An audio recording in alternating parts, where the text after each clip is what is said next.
जो हमारा core of the business है ना, वो ये है कि हर बच्चा जो आईएनएसडी में एडमिशन लेता है वो हमारा खुद का बच्चा है। हमने अपना एक इकोसिस्टम ऐसा क्रिएट किया हुआ है आईएनएसडी में, जिसमें हमने हर पार्टनर को ये एक लिबर्टी दी हुई है। हमारे स्टूडेंट्स सेकेंड ईयर में आते आते, मतलब अगर कोई 4 साल का कोर्स कर रहा है तो सेकेंड ईयर में आते आते हमने एक सिस्टम बनाया हुआ है कि उसकी इंटर्नशिप शुरू करवा देते हैं हम। ओके मतलब student starts earning while they are learning. Great sir. पढ़ाई करते करते वो कमाई करनी शुरू कर देता है, क्योंकि उसके पीछे हमारा रीज़न ये नहीं है कि हमें उसको कमाई की तरफ डालना है।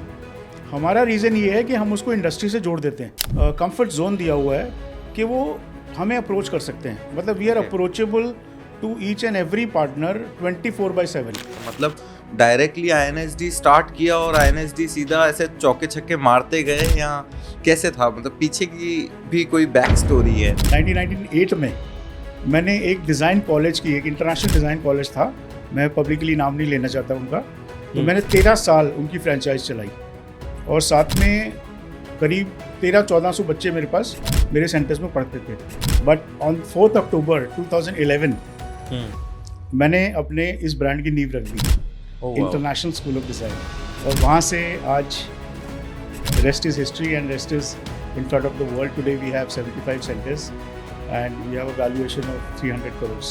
Hello, welcome to empowering you by Mediagarh. आज का पॉडकास्ट आपके लिए तो खास है ही है, मेरे लिए बहुत खास है क्योंकि आज मैं बहुत सारी चीज़ें सीखने वाला हूँ। मैं डायरेक्टली एक ऐसे एजुकेशन इंस्टीट्यूट ओनर से सीखने वाला हूँ जिनकी ऑल ओवर इंडिया में 75+ इंस्टीट्यूशंस हैं और उन्होंने अपना एजुकेशन बिजनेस 300 करोड़ से ऊपर का बना लिया है। और ये पॉडकास्ट उन लोगों के लिए बहुत इम्पॉर्टेंट है जो यहाँ तो एक नया एजुकेशन इंस्टीट्यूट खोलना चाह रहे हैं या ऑलरेडी रन कर रहे हैं, या फिर वो लोग जो डिज़ाइन, इंटीरियर डिज़ाइन या फैशन डिज़ाइन में अपना करियर बनाना चाह रहे हैं। तो आज हम सीखेंगे संजय अग्रवाल सर से, जो है इंटरनेशनल स्कूल ऑफ डिज़ाइन के ओनर। सो संजय सर, सबसे पहले तो थैंक यू सो मच कि आप हमारे इस पॉडकास्ट में आए और इन सच अ शॉर्ट नोटिस, मतलब आपने जो अपना टाइम दिया, सो उसके लिए सच में मैं आपको थैंक यू बोलना चाहता हूँ। Thank you Pankaj ji. मुझे बहुत खुशी है कि आज हम साथ बैठे हैं और मीडियागढ़ एक अच्छी ग्रोइंग कंपनी है और हमारी खुशी है कि हम एक दूसरे से एसोसिएट कर सकें। बिल्कुल सर, बिल्कुल सर। सबसे पहले तो हम 300 करोड़ तक पहुँचेंगे, पर उससे पहले मैं स्टार्टिंग की जो जर्नी है वो समझना चाह रहा हूँ कि आपने स्टार्ट कहाँ से किया। मतलब डायरेक्टली आईएनएसडी स्टार्ट किया और आईएनएसडी सीधा ऐसे चौके छक्के मारते गए, या कैसे था? मतलब पीछे की भी कोई बैक स्टोरी है? वो जनरली बाहर नहीं आती है, बाहर सिर्फ एक शाइनी सक्सेस आती है कि हाँ मर्सिडीज चल रही है सर, उसमें से उतर रहे हैं, लेकिन उससे पहले का क्या है सर, उसके बारे में पहले बताइए। बहुत सेंटिमेंटल टॉपिक छेड़ दिया आपने। सब पुरानी यादें ताज़ा हो जाएंगी आज। सर मेरे पास पूरा टाइम है, मैं अपने नोट्स बनाऊंगा। तो आप बताइए सर। तो शुरुआत पंकज जी ऐसे हुई कि मैंने 1986 में अपना कॉलेज पास आउट किया। ओके। कॉमर्स ग्रेजुएट हूँ मैं, और 1986 में मैंने सबसे पहले अपने फादर का बिज़नेस ज्वाइन किया। ओके। वो दिल्ली आनंद पर्वत में अपनी एक यूनिट चलाते थे, मैन्युफैक्चरिंग यूनिट। तो जैसे कि हर फादर चाहता है कि उनका बेटा उनका बिज़नेस ज्वाइन करे, तो मैंने भी उस बिज़नेस को ज्वाइन कर लिया।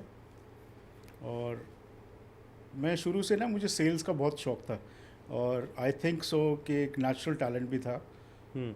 तो मैंने फ़र्स्ट ईयर में जाते ही अपनी जो मैन्युफैक्चरिंग यूनिट थी, पहले मेरे फादर सिर्फ इंडिया में सेल्स करते थे, तो मैंने जाते ही एक्सपोर्ट शुरू कर दिए उनके साथ। फर्स्ट ईयर में ही हमने, मेरे ख्याल से 1986-87 में 10 लाख रुपए की बहुत कीमत होती थी। बिल्कुल, उस टाइम तो हमने फर्स्ट ईयर में, मैं भूटान गवर्नमेंट से मिला और मैंने भूटान गवर्नमेंट का एक रोड डिपार्टमेंट था।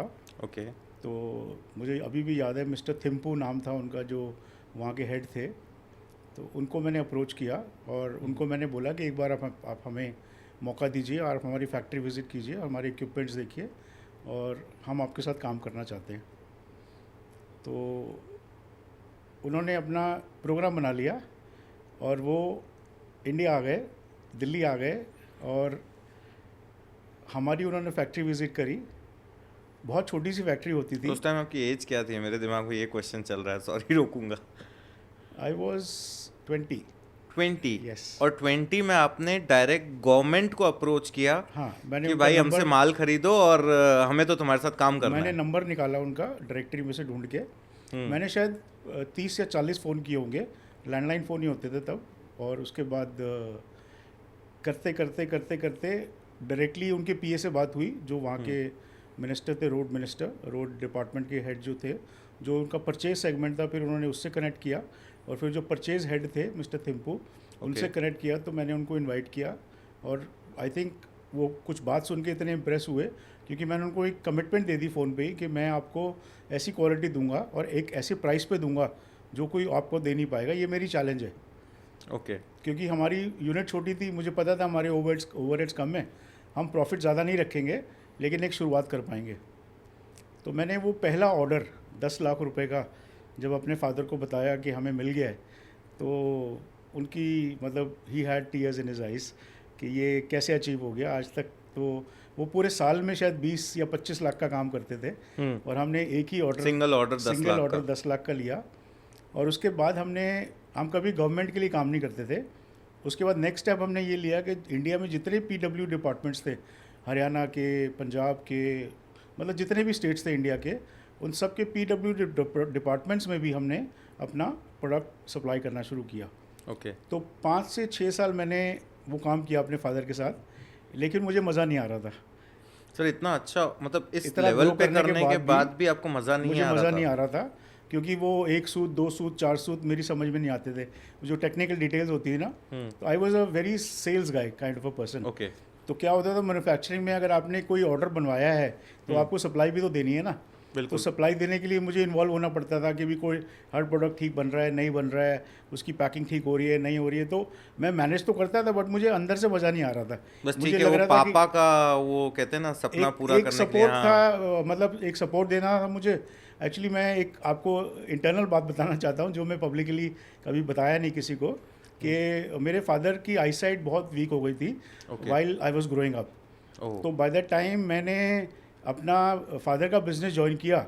He was 85% blind, okay. My father. तो एक तरह से जिम्मेवारी सारी मेरे सिर पे आ गई थी कि भी मुझे उस काम को करना ही है। तो मैंने 5-6 साल तो उसको किया, लेकिन मेरे को उसमें मज़ा नहीं आ रहा था। लेकिन तब तक हमारी टीम जो थी, मैन्युफैक्चरिंग टीम, वो इतनी स्ट्रांग बन चुकी थी। तो मैंने उसको ऑटो मोड पे लाके उस बिज़नेस को, और फिर मैंने धीरे धीरे उससे एग्जिट करना शुरू कर दिया। ओके। और उसके बाद मैंने लगाई एक कपड़े की फैक्ट्री। ओके। ये सोच के कि भी एक्सपोर्ट्स में जाऊंगा, गारमेंट बिजनेस में जाऊंगा, और नोएडा में मैंने फैक्ट्री लगाई। तो वो जर्नी मेरी 2-3 साल और चली, लेकिन उसमें भी मज़ा नहीं आ रहा था। मतलब मुझे ऐसा लगता था कि मैं जो करना चाहता हूँ ना, मैं कर नहीं पा किक रहा। नहीं मिल रही थी। वो किक नहीं मिल रही थी, या मुझे दिल से एक सेटिस्फैक्शन वाली फीलिंग नहीं होती थी। क्योंकि आप समझ लो कि ना, एक जैसे कहते हैं ना कि आप कुछ कर रहे हो बट आपको मज़ा नहीं आ रहा। तो जब तक वो मज़ा नहीं आता ना, मतलब आई एम अ सैजिटेरियन। तो सैजिटेरियंस का एक ये होता है कि जब तक वो जो चीज़ कर रहे हैं वो इन्जॉय ना करें ना पूरी तरह, तो उसमें वो पूरा खुशी फुल महसूस इन्वॉल्व नहीं नहीं कर रहते पाते, हैं, फुल और इन्वॉल्व साथ नहीं रहते। में उसको पूरी तरह से जस्टिस नहीं दे पाते। तो मैं अगर किसी काम को डूब के ना कर पाऊँ या जस्टिस ना दे पाऊँ तो मुझे मज़ा नहीं आता। ओके। तो उसके बाद 3-4 साल वो करने के बाद, करते करते आप ये समझ लो कि INSD मैंने 2011 में शुरू किया। 2011 से पहले 1994 में, ओके। 1994 नहीं, सॉरी 2011, हाँ 1998 में मैंने एक डिज़ाइन कॉलेज की, एक इंटरनेशनल डिज़ाइन कॉलेज था, मैं पब्लिकली नाम नहीं लेना चाहता उनका। तो मैंने 13 साल उनकी फ्रेंचाइज चलाई। मतलब 13 साल 13 आपने साल फ्रेंचाइजी मैंने चलाई। उनकी फ्रेंचाइज चलाई। और मेरे पास उस टाइम भी, उस 13 सालों में, एक से लेके एक सेंटर से शुरू किया था और 3 सेंटर बनाए, और साथ में करीब 1300-1400 बच्चे मेरे पास मेरे सेंटर्स में पढ़ते थे उस टाइम में। उस टाइम पे। 1300-1400 बच्चे? जी जी जी। आज भी सर मैं देखता हूँ काफ़ी इंस्टीट्यूट्स के, मतलब 500 बच्चे हो जाए, 1000 हो जाए, जी, तो मतलब वो बहुत बड़ी बात बहुत मानते हैं। बड़ी बात मानते हैं और वो लिटरली कुछ भी कर लें वो कि 1000 बस चाहिए, और आप उस टाइम में मेरा ट्रैक रिकॉर्ड 1300 था, मैं जब भी 1400 कोई बच्चे। नया सेंटर शुरू करता था ना, मैं अपने आप को चैलेंज देता था कि मेरे पहले साल में 100 बच्चे होने मस्ट है। और ओके मैं खुद काउंसलिंग करता था, ओके। और मैं अगर 10 लोगों की काउंसलिंग करता था तो 8 बच्चे एडमिशन लेते थे। ओ वाह। तो ये मेरा ट्रैक रिकॉर्ड रहा। तो मैंने 13 साल वो काम किया। तो 13 साल बाद उस कंपनी ने, सिंगापुर बेस्ड कंपनी थी, तो 13 साल बाद उन्होंने बोला कि जी हम अपने इंडियन ऑपरेशंस शट कर रहे हैं। तो उन्होंने ओके मुझे डायरेक्टरशिप ऑफ़र की कि आप हमारे कॉलेज के डायरेक्टर बन जाइए, और हम एक बड़ा यूनिवर्सिटी शुरू कर रहे हैं, तो you become a director with us. तो ओके। मेरे पास दो चॉइसेस थी, या तो मैं उनका डायरेक्टर बन जाता या मैं अपना ब्रांच लॉन्च करता। तो 2011 अक्टूबर, आपने टफ रूट चूज किया। At my son's birthday, my son was born Okay. On 4th October, okay और मतलब 1994, बट ऑन 4th अक्टूबर 2011 मैंने अपने इस ब्रांड की नींव रख दी, ओ वाह। International school of design. और वहाँ से आज rest is history and rest is in front of the world. Today we have 75 centres and we have a valuation of 300 crore. Amazing sir. Sir अब इसमें एक चीज़ तो ये जो मुझे समझ में आया, सबसे पहले पहले आपने गवर्नमेंट की बात की। सर ये लाइजनिंग स्किल्स पहले आई या सेल्स स्किल्स पहले आई? ये तो मुझे नहीं मालूम, इनबॉर्न था सब कुछ कि पहले क्या आया, हाँ लेकिन मुझे बातें करना अच्छा लगता था। लेकिन जो सबसे बड़ी बात बताता हूँ पंकज, अगर कोई मेरे से आज पूछे कि भी आपका सक्सेस का राज क्या है, ओके तो मैं एक ही बात बोलूँगा कि जो भी आदमी सेल्स कर रहा है वो एक बात हमेशा याद रखे कि जो वो कमिट करे उसको वो पूरा करे। ओके आज की डेट में जितने भी सेल्स पीपल हैं, या जितने भी सेल्स डायरेक्टर्स हैं या सेल्स हेड्स हैं, वही कंपनीज आज की डेट में सक्सेसफुल हैं जो कहती हैं और वो करती हैं, तभी उनकी चेन आगे चलती है, या तभी उनका ट्रस्ट बिल्ड होता है इंडस्ट्री के अंदर। हमारी पॉलिसी यही रही शुरू से अपने ब्रांड में भी, कि हमारे लिए हमारा जो पार्टनर है, हमारा जो फ्रेंचाइजी सेंटर है, वो हमारा फ्रेंचाइजी सेंटर नहीं है, वो हमारा पार्टनर है और हमारी एक्सटेंडेड फैमिली है। ओके हम किसी को भी सेंटर ये सोच के नहीं देते कि हम फ्रेंचाइज दे रहे हैं, हम Okay. ये सोच के देते हैं कि हम अपना खुद का सेंटर शुरू कर रहे हैं। तो एक जो ट्रस्ट फैक्टर बिल्ड हुआ, तो जहाँ तक आपने बोली ना लाइजनिंग पहले आई या सेल्स पहले आई, तो basically it's a mix of both. Both. मतलब अगर आप सेल्स करके उसको निभाते नहीं हो, उस रिश्ते को निभाते नहीं हो और सिर्फ सेल्स करके छोड़ देते हो, तो फिर आपकी सेल्स वहीं रुक जाएगी, वो चेन आगे नहीं चलेगी। True true.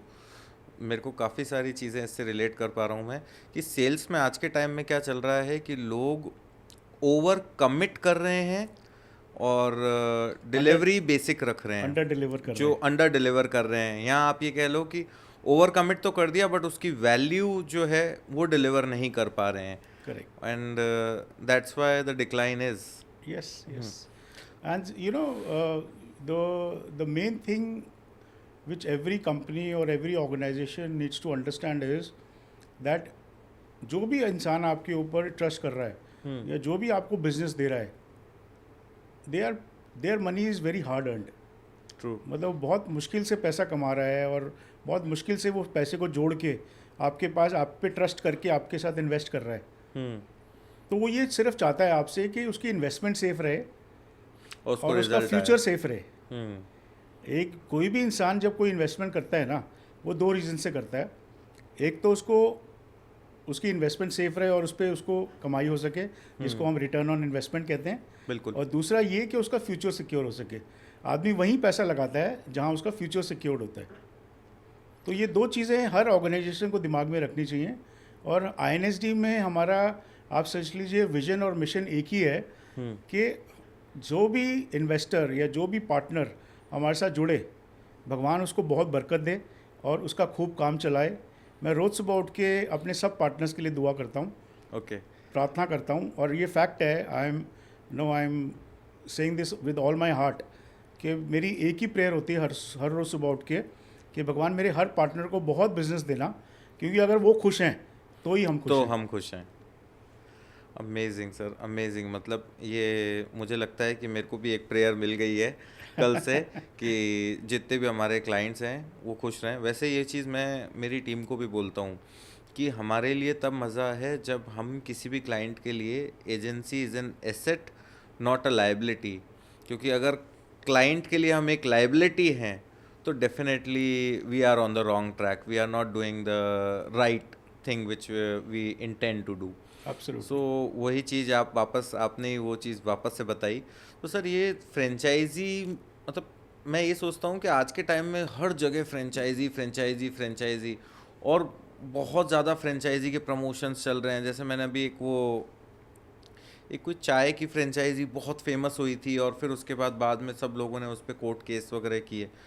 तो ऐसे में आप 75 सेंटर्स को मैनेज कैसे करते हो, मतलब कैसे, उस पे क्या, उसका मूल मंत्र क्या है?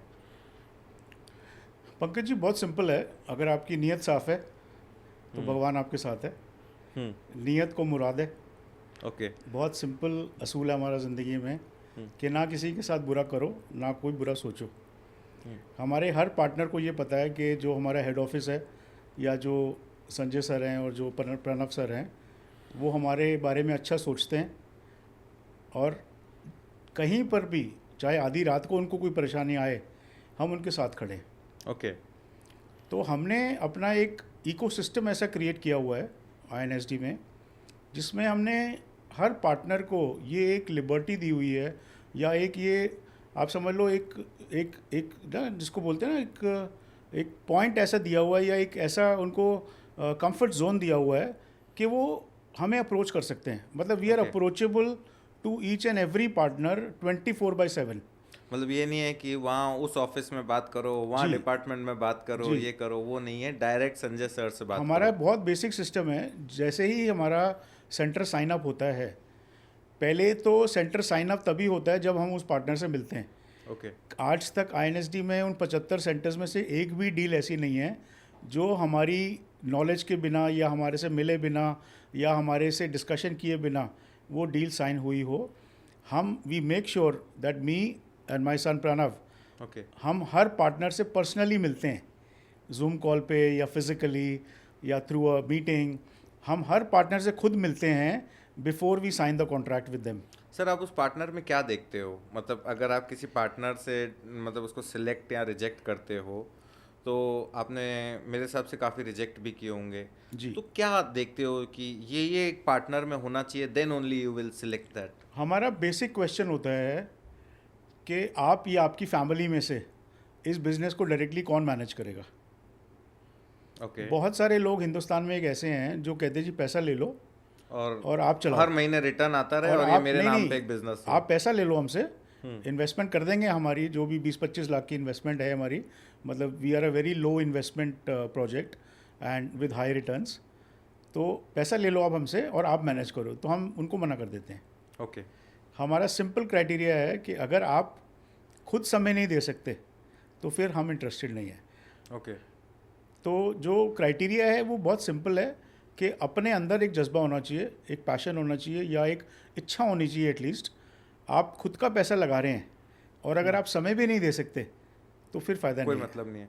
अब सर मैं इसमें ये समझ पा रहा हूँ, जहाँ जो फ्रेंचाइजीज फेल होती है वहाँ पे सेल्स हेड या कुछ फ्रेंचाइजी वो लोग होते हैं, वो अपना टारगेट पूरा करने के लिए किसी को भी कहते हैं एडवांस जमा कराओ, हाँ, और वहाँ से वो वैल्यू नहीं निकलती क्योंकि वो एग्जैक्टली। पूरा रूट ही गड़बड़ है।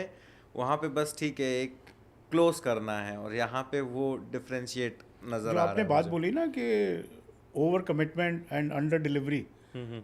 जितनी भी कंपनीज के जो ओनर्स हैं या बॉसेस हैं, उन्होंने सब कुछ सिर्फ टीम्स पे छोड़ा हुआ है। वहाँ ये इश्यूज आते हैं क्योंकि जितने भी सेल्स लोग हैं, सेल्स के जो एग्जीक्यूटिव्स हैं, ऑफिसर्स हैं, उन सबको टारगेट्स मिले हुए होते हैं सेल्स True. करने के लिए। तो वो बेचारे भी क्या करेंगे, अपना सेल्स टारगेट पूरा करने के लिए ओवर कमिटमेंट्स करते जाते हैं, लेकिन जब डिलीवरी की बारी आती है तो कंपनी कहती है भाई हम इतना डिलीवर कर ही नहीं सकते जितना कमिट किया हुआ है आपने। सेल्स वाले ने अपनी सेल्स कर दी, पैसा ले लिया क्लाइंट से और फंस गया क्लाइंट, और उसके बाद कंपनी कहती है जी आपने इतनी कमिटमेंट ओवर कमिटमेंट करी क्यों।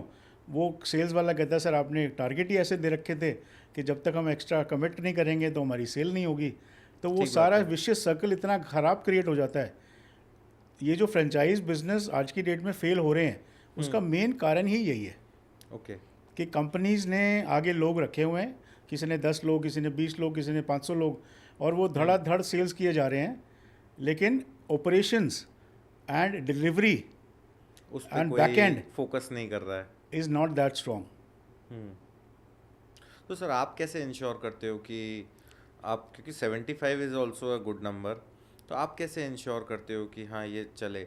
एक तो आपने मतलब जितना मुझे समझ में आया कि आप फ्रेंचाइजी ओनर से एक रिलेशन रखते हो कि हाँ आपके घर जैसी, आपने जैसे बोला कि हमारे खुद की फ्रेंचाइजीज हैं, खुद का सेंटर खुल रहा है, ये तो एक चीज़ होगी। But in terms of systems and processes आप क्या इम्प्लीमेंट करते हो? मतलब until unless it's not a secret, कुछ नहीं ऐसा नहीं है है, तो कुछ ऐसा ये आप कोई बता हिडन सकते हो? सीक्रेट नहीं है, बहुत ट्रांसपेरेंट हाँ। बात है। तो इसका बहुत सिंपल एक सिस्टम है हमारा, that my son Pranav Raj Agarwal, he heads operations, okay right, and he personally heads operations. Okay तो सबसे जो एक की फैक्टर है हमारी सक्सेस का कह लो या स्मूथ ऑपरेशंस का कह लो, वो ये है कि हमारी फैमिली का जो आप समझ लो जो मेन लीड है, he is directly responsible and is directly overlooking okay each and every operations of each centre. उनके अंडर में एक टीम है जो उनको असिस्ट करती है, ओके लेकिन हर पार्टनर के पास हर चीज़ का एक्सेस है। हमने एक पूरा एक मैनुअल बनाया हुआ है अपने बिजनेस का। तो जैसे ही हमारा कोई नया पार्टनर साइन होता है, उसके पास एक इंटरनेशनल स्कूल ऑफ डिज़ाइन का वर्किंग मैनुअल जाता है, ओके, which पूरा has SOP kind of thing. SOP, which has the HR manual कि आपको रिक्रूटमेंट करनी है तो कैसे करनी है। It has the operations manual कि ऑपरेशंस में आपको क्या क्या चीज़ें फॉलो करनी है। तो आप समझ लीजिए ये पूरा फ्रेंचाइज का एक बाइबल है। ओके हमने वो बाइबल क्रिएट किया हुआ है, और इसके अलावा हर स्टाफ की जितना भी नया रिक्रूटमेंट होता है उसकी सेंट्रलाइज सिस्टम हमारा खुद का है। Okay INSD head office is responsible to recruit each and every person in every new centre. Wow आप सोचो कि हम अपने पार्टनर को इतनी भी तकलीफ नहीं देते कि आपको बंदे खुद ढूंढ के लाने हैं और रिक्रूट करने हैं। हमारी टीम सारी रिक्रूटमेंट करती है, उसके बाद सारी ट्रेनिंग करती है, स्टेप बाय स्टेप उनको समझाती है। मतलब आपको बस कमिटमेंट देना है कि हाँ आप इसे बस। अपने बिजनेस के तरह लेके चलोगे और हम आपके साथ हैं। और उसको सिर्फ अपना समय देना है, उस समय के बदले में हम उसको सब सिखाते हैं। सेंटर डायरेक्टर की पूरी इंटेंसिव ट्रेनिंग होती है हर चीज़ Okay. को लेके। ये और ट्रेनिंग्स कौन लेता है? हमारे पास पूरा स्टाफ है, पूरा Okay. ट्रेनिंग स्टाफ है हमारा। जो हमारी HODs हैं, जो हमारी फ़ैशन की HOD है, वो उनकी फ़ैशन की टीचर्स की ट्रेनिंग लेती हैं। जो हमारे इंटीरियर डिज़ाइन डिपार्टमेंट के HOD हैं, वो उनके इंटीरियर डिज़ाइन फैकल्टी की ट्रेनिंग लेते हैं। तो हर डिपार्टमेंट के जो HODs हैं हमारे वो हमारे सब ट्रेनिंग लेते हमारे 9 डिपार्टमेंट्स हैं पंकज जी। Okay. जो हम आज की डेट में, मैं आपको एक बहुत बड़ी एक पॉइंट बताता हूँ कि INSD international school of design क्यों आज की डेट में सक्सेसफुल है। उसका एक मेन रीज़न ये है कि हम सिर्फ 1 या 2 कोर्सेज़ पे फोकस नहीं कर रहे। आज की डेट में इंडिया में स्किल के ऊपर बहुत ज़्यादा जोर दिया जा रहा है। आपको शायद पता होगा कि जो नया बजट अनाउंस हुआ, हमारे मोदी जी ने स्किल डेवलपमेंट के ऊपर 2 लाख करोड़ का एक बजट Okay. एलोकेट किया है, which is only going to be use to develop the skill of our youth.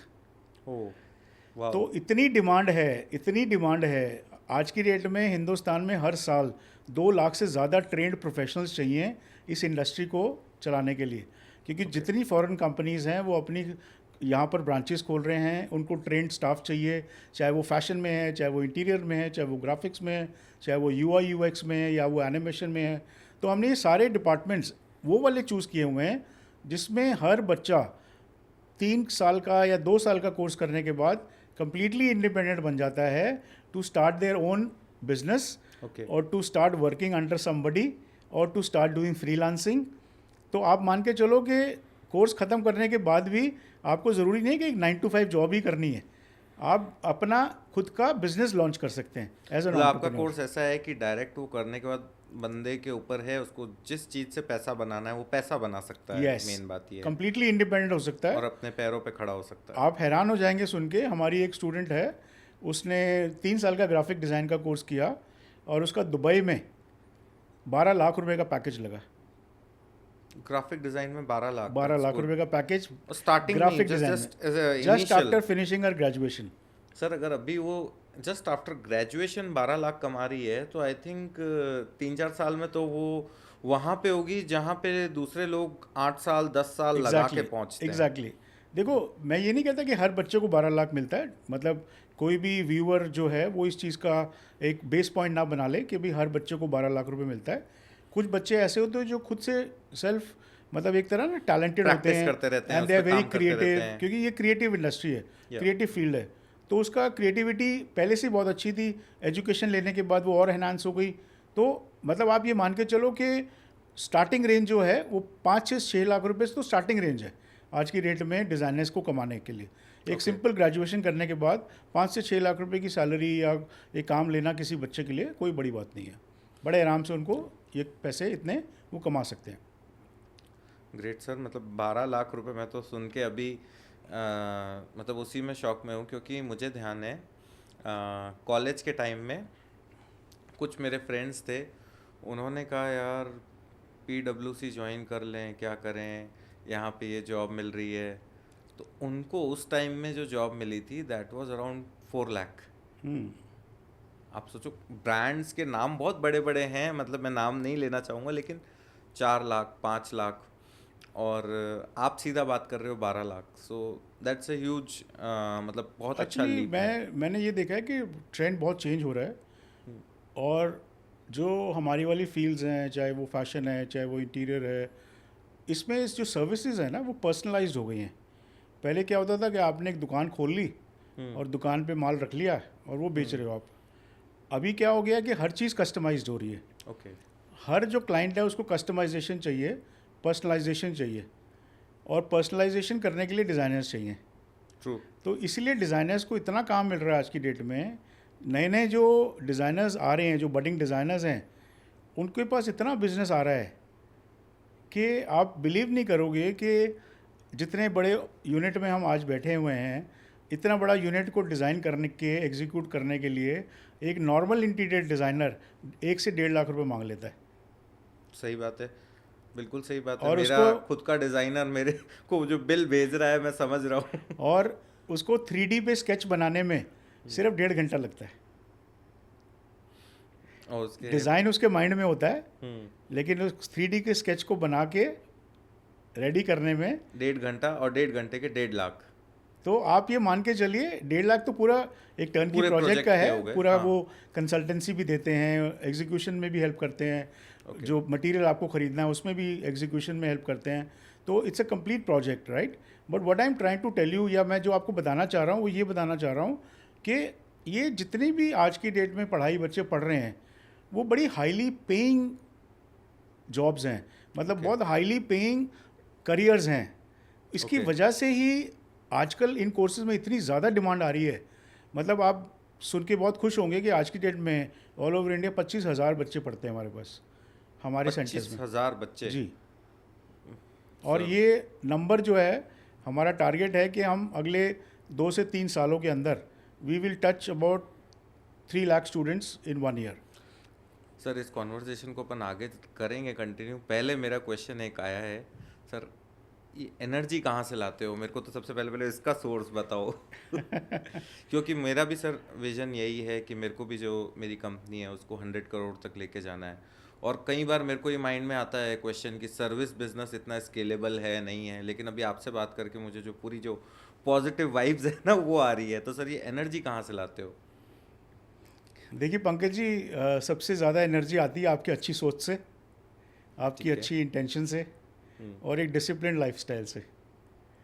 अच्छी सोच, अच्छी intention and discipline life. Discipline lifestyle का मेरा मतलब है कि हम एक रूटीन फॉलो करते हैं। सुबह उठते हैं, थोड़ा एक्सरसाइज करते हैं, थोड़ा सा योगा करते हैं, थोड़ी सी मेडिटेशन करते हैं, सिंपल ब्रेकफास्ट करते हैं। तो ये सब थोड़ा थोड़ा थोड़ा थोड़ा मतलब वो आपको एनर्जी देता है। देखिए क्या होता है कि जो भी कुछ होता है ना वो इन टोटालिटी होता है। कोई भी एक ऐसी चीज़ नहीं है जो एक विनिंग फार्मूला हो। It's a combination of so many things. Okay. तो जो आपका पूरा दिन है, या जो आपका जो एक आपकी पूरी एक क्या कहते हैं ना, आपका पूरा डेली रूटीन है, वो भी काफ़ी चीज़ें लेके आता है आपकी लाइफ में। और साथ में मुझे लगता है जो सबसे इम्पोर्टेंट बात है ना, in the back of it, वो है आपकी सोच। क्योंकि अगर आपकी सोच अच्छी है और आपका लाइफस्टाइल अच्छा है तो वो बैलेंस होके, क्योंकि जितना ज़्यादा आप स्ट्रेस लेंगे उतनी ज़्यादा आप एनर्जी लूज़ करेंगे। ओके। तो बेटर यही है कि स्ट्रेस लेने का नहीं, हेल्दी लाइफस्टाइल मेंटेन करने का, अच्छी सोच रखने का, सबके लिए अच्छा सोचने का और आगे बढ़ते रहने का। Amazing amazing. मतलब सोच अच्छी होगी तो अपने आप बाकी चीज़ें अच्छी करते रहोगे, करेक्ट और बाकी चीज़ें अच्छी करते रहोगे तो उसमें अपने आप ही करेक्ट, ये हेल्थ भी सही होगी और एनर्जी। एब्सोल्युटली। मेरे को था कि सर मैं आपसे कुछ ऐसा सीक्रेट पूछूं, कहीं ऐसा तो नहीं कोई एनर्जी ड्रिंक आती है या कुछ ऐसा कुछ आता है जिसको नहीं, डेफिनेटली मैं एक चीज़ ज़रूर मेंशन करना चाहूँगा यहाँ पर कि मैंने अभी रिसेंटली हर्बल लाइफ के प्रोडक्ट्स को यूज़ करना शुरू किया, ओके और उसके कुछ शेक्स मैं लेता हूँ, ओके विच हैज़ मतलब जिसने मुझे काफ़ी फ़ायदा दिया। ओके और उससे मैं फील करता हूँ कि मैं बहुत बेटर फील करता हूँ और एनर्जी बेटर फील करता हूँ। तो डेफिनेटली जितनी भी ये सप्लीमेंट्स हैं या जितने भी इस तरह की जो एनर्जी ड्रिंक्स हैं, उसमें डेफिनेटली कुछ ना कुछ कंटेंट ऐसा होता है जिसकी वजह से आपको एक एक्स्ट्रा बूस्ट ऑफ एनर्जी मिल जाता है। मिलता है। जी जी। और इसमें सर ये भी मुझे लगता है कि आजकल जो खाना जिस तरह का अपना लाइफस्टाइल है, उसमें जस्ट विद द फूड जो हम खा रहे हैं उससे वो पूरा बूस्टअप नहीं नहीं मिल मिल पाता। पाती। तो definitely you Correct. Need to take the external support. Absolutely absolutely. ठीक है सर। Completely agree. एनर्जी वाला प्रॉब्लम तो सॉल्व हो गया। अब सर सेल्स वाला प्रॉब्लम बताओ, सेल्स वाला कैसे सॉल्व करते हैं?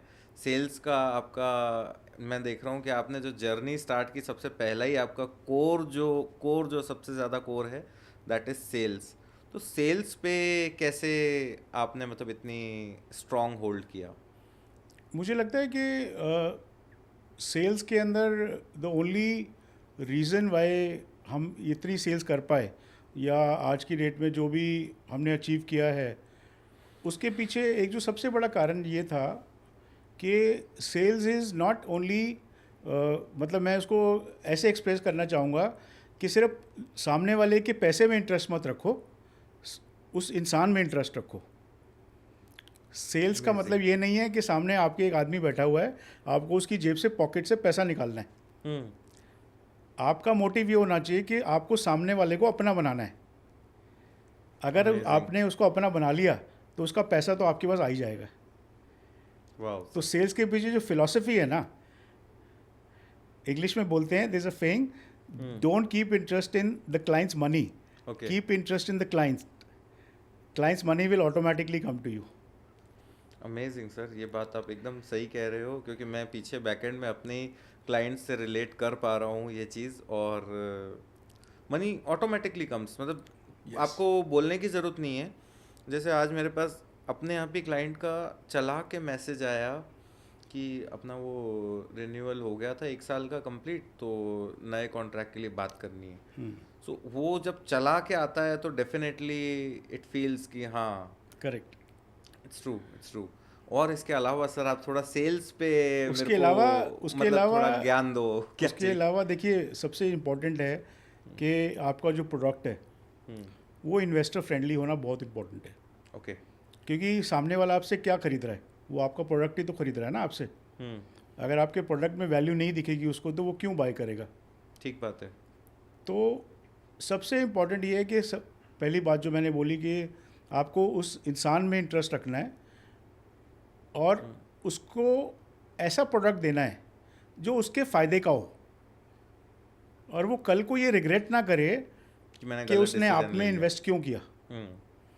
तो आपकी जो प्रोडक्ट की जो एक कैलकुलेशन है या जो बैकड्रॉप में उसकी पूरी वर्किंग है या जो उसका पूरा कॉन्सेप्ट है, वो आपके माइंड में इतना क्लियर रहना चाहिए और इतना वो फूल प्रूफ रहना चाहिए कि जब वो सेल ख़त्म भी हो जाए और वो उस प्रोडक्ट को यूज़ करने लगे। जैसे हमारे केस में हमारा प्रोडक्ट है हमारे कॉलेज का ब्रांड नेम और हमारे कॉलेज की वर्किंग। ट्रू। एक बार जब वो इंटरनेशनल स्कूल ऑफ डिज़ाइन का फ्रेंचाइज ओनर बन जाता है तो वो हमारा पार्टनर बन जाता है, और उसके बाद वो हमारे साथ मिलके उस इंस्टीट्यूट को चलाता है। तो जब वो इंस्टीट्यूट को चलाता है तो उसकी आपका फोकस ये रहता है कि वो कैसे पैसा कमाए। दूसरी बात, हाँ डेफिनेटली वो पहला फोकस है, और हम कभी उसको ये सोच के सेंटर नहीं देते कि हम उसको फ्रेंचाइज दे रहे हैं। हमारी कोशिश होती है कि हम और वो मिल के उस सेंटर को बड़ा करेंगे। इसीलिए सारी रिक्रूटमेंट हम करते हैं, पूरी ट्रेनिंग हम देते हैं। इनिशियली बच्चे कैसे लेके आने हैं उसकी पूरी स्ट्रैटेजी बनाते हैं, सेल्स में हेल्प करते हैं, काउंसलिंग में हेल्प करते हैं। जब तक उनके पास एक पर्टिकुलर बैच ना बन जाए, हम उनका मतलब दिन रात हाथ पकड़ के रखते हैं, क्योंकि हमें ये मालूम है कि वो नए हैं इस बिज़नेस में ट्रू। और उनको हमारी सपोर्ट की ज़रूरत है। हम्म।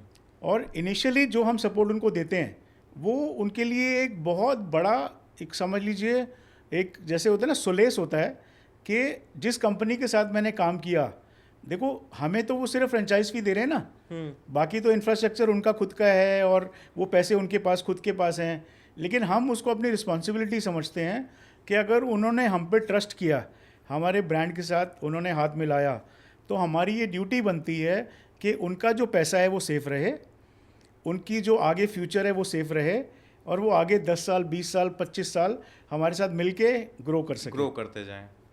तो उसके लिए जो भी पॉसिबिलिटी है या जो भी हमने एक पूरा उसका एक स्टेप 1 स्टेप 2 स्टेप 3 बना रखा है, हम उस जर्नी में उनको साथ लेके चलते हैं और हमारी टीम पूरा उनका साथ देती है ताकि हम उसको आगे लेके जा सकें।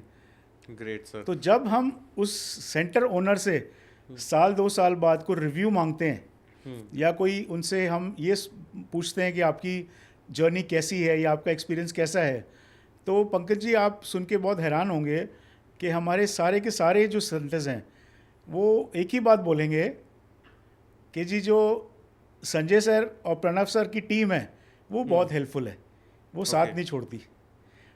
तो हमें पीछे एक अवार्ड मिला था, फ्रेंचाइज इंडिया एक बहुत बड़ी कंपनी है, यस, इंडिया तो में फ्रेंचाइजीज में डील करती है। उन्होंने हमें फ्रेंचाइजर ऑफ द ईयर का अवार्ड दिया ओके। और most supporting company of India, most supporting company of India was the core area for which we were awarded. मतलब हमें अवार्ड मिला उस चीज़ के लिए कि we are the most supportive company in India. और 2014 में हमें अपना पहला नेशनल अवार्ड मिला था बाय AICTE चेयरमैन। ओके जी, ग्रेट सर। मतलब मेरे को आज जो, ठीक है, सेल्स की बुक्स मैं भी पढ़ता हूँ, उनसे भी काफ़ी कुछ सीखने को मिलता है, बस ये है कि आप उसको लेके कैसे इम्प्लीमेंट करते हो। बट आपने जो वो डायरेक्ट कोर वाली जो यहाँ वाली बात बताई ना, वो मतलब कोई भी सेल्स की, वो कहते हैं ना स्क्रिप्ट या सेल्स का वो प्रोसेस किसी सेल्स बुक में नहीं लिखा हुआ डायरेक्टली। वो किसी सेल्स बुक में नहीं लिखा। और मेरे तो दिमाग में इतने सारे आइडियाज़ चल रहे हैं जो मैंने कुछ कुछ नोट्स बनाए कि मैं ये चीज़ अपने बिजनेस में इम्प्लीमेंट कर सकता हूँ, जिससे क्लाइंट को कभी भी मतलब ये फियर ही नहीं रहे कि that they are making a wrong decision. Correct. ये चीज़ सही कह रहे हो सर आप। सर अब मुझे ये बताओ कि ये तो हमने बात की यहाँ पे फ्रेंचाइजी की, बट इंडिया में ऐसी भी बहुत सारी मतलब फ्रेंचाइजीज़ हैं जो ऑलरेडी खुलती है बंद होती है, खुलती है बंद होती है। तो यहाँ पे भी फ्रेंचाइजी ओनर्स को बहुत डर रहता होगा, रिस्क रहते होंगे। तो जनरली मतलब एक फ्रेंचाइजी, अगर आप एक पर्सपेक्टिव से बताओ कि अगर एक बंदा अगर फ्रेंचाइजी में इन्वेस्ट करता है तो कितने साल में कितना पैसा बनाता है और कितना इन्वेस्ट करता है?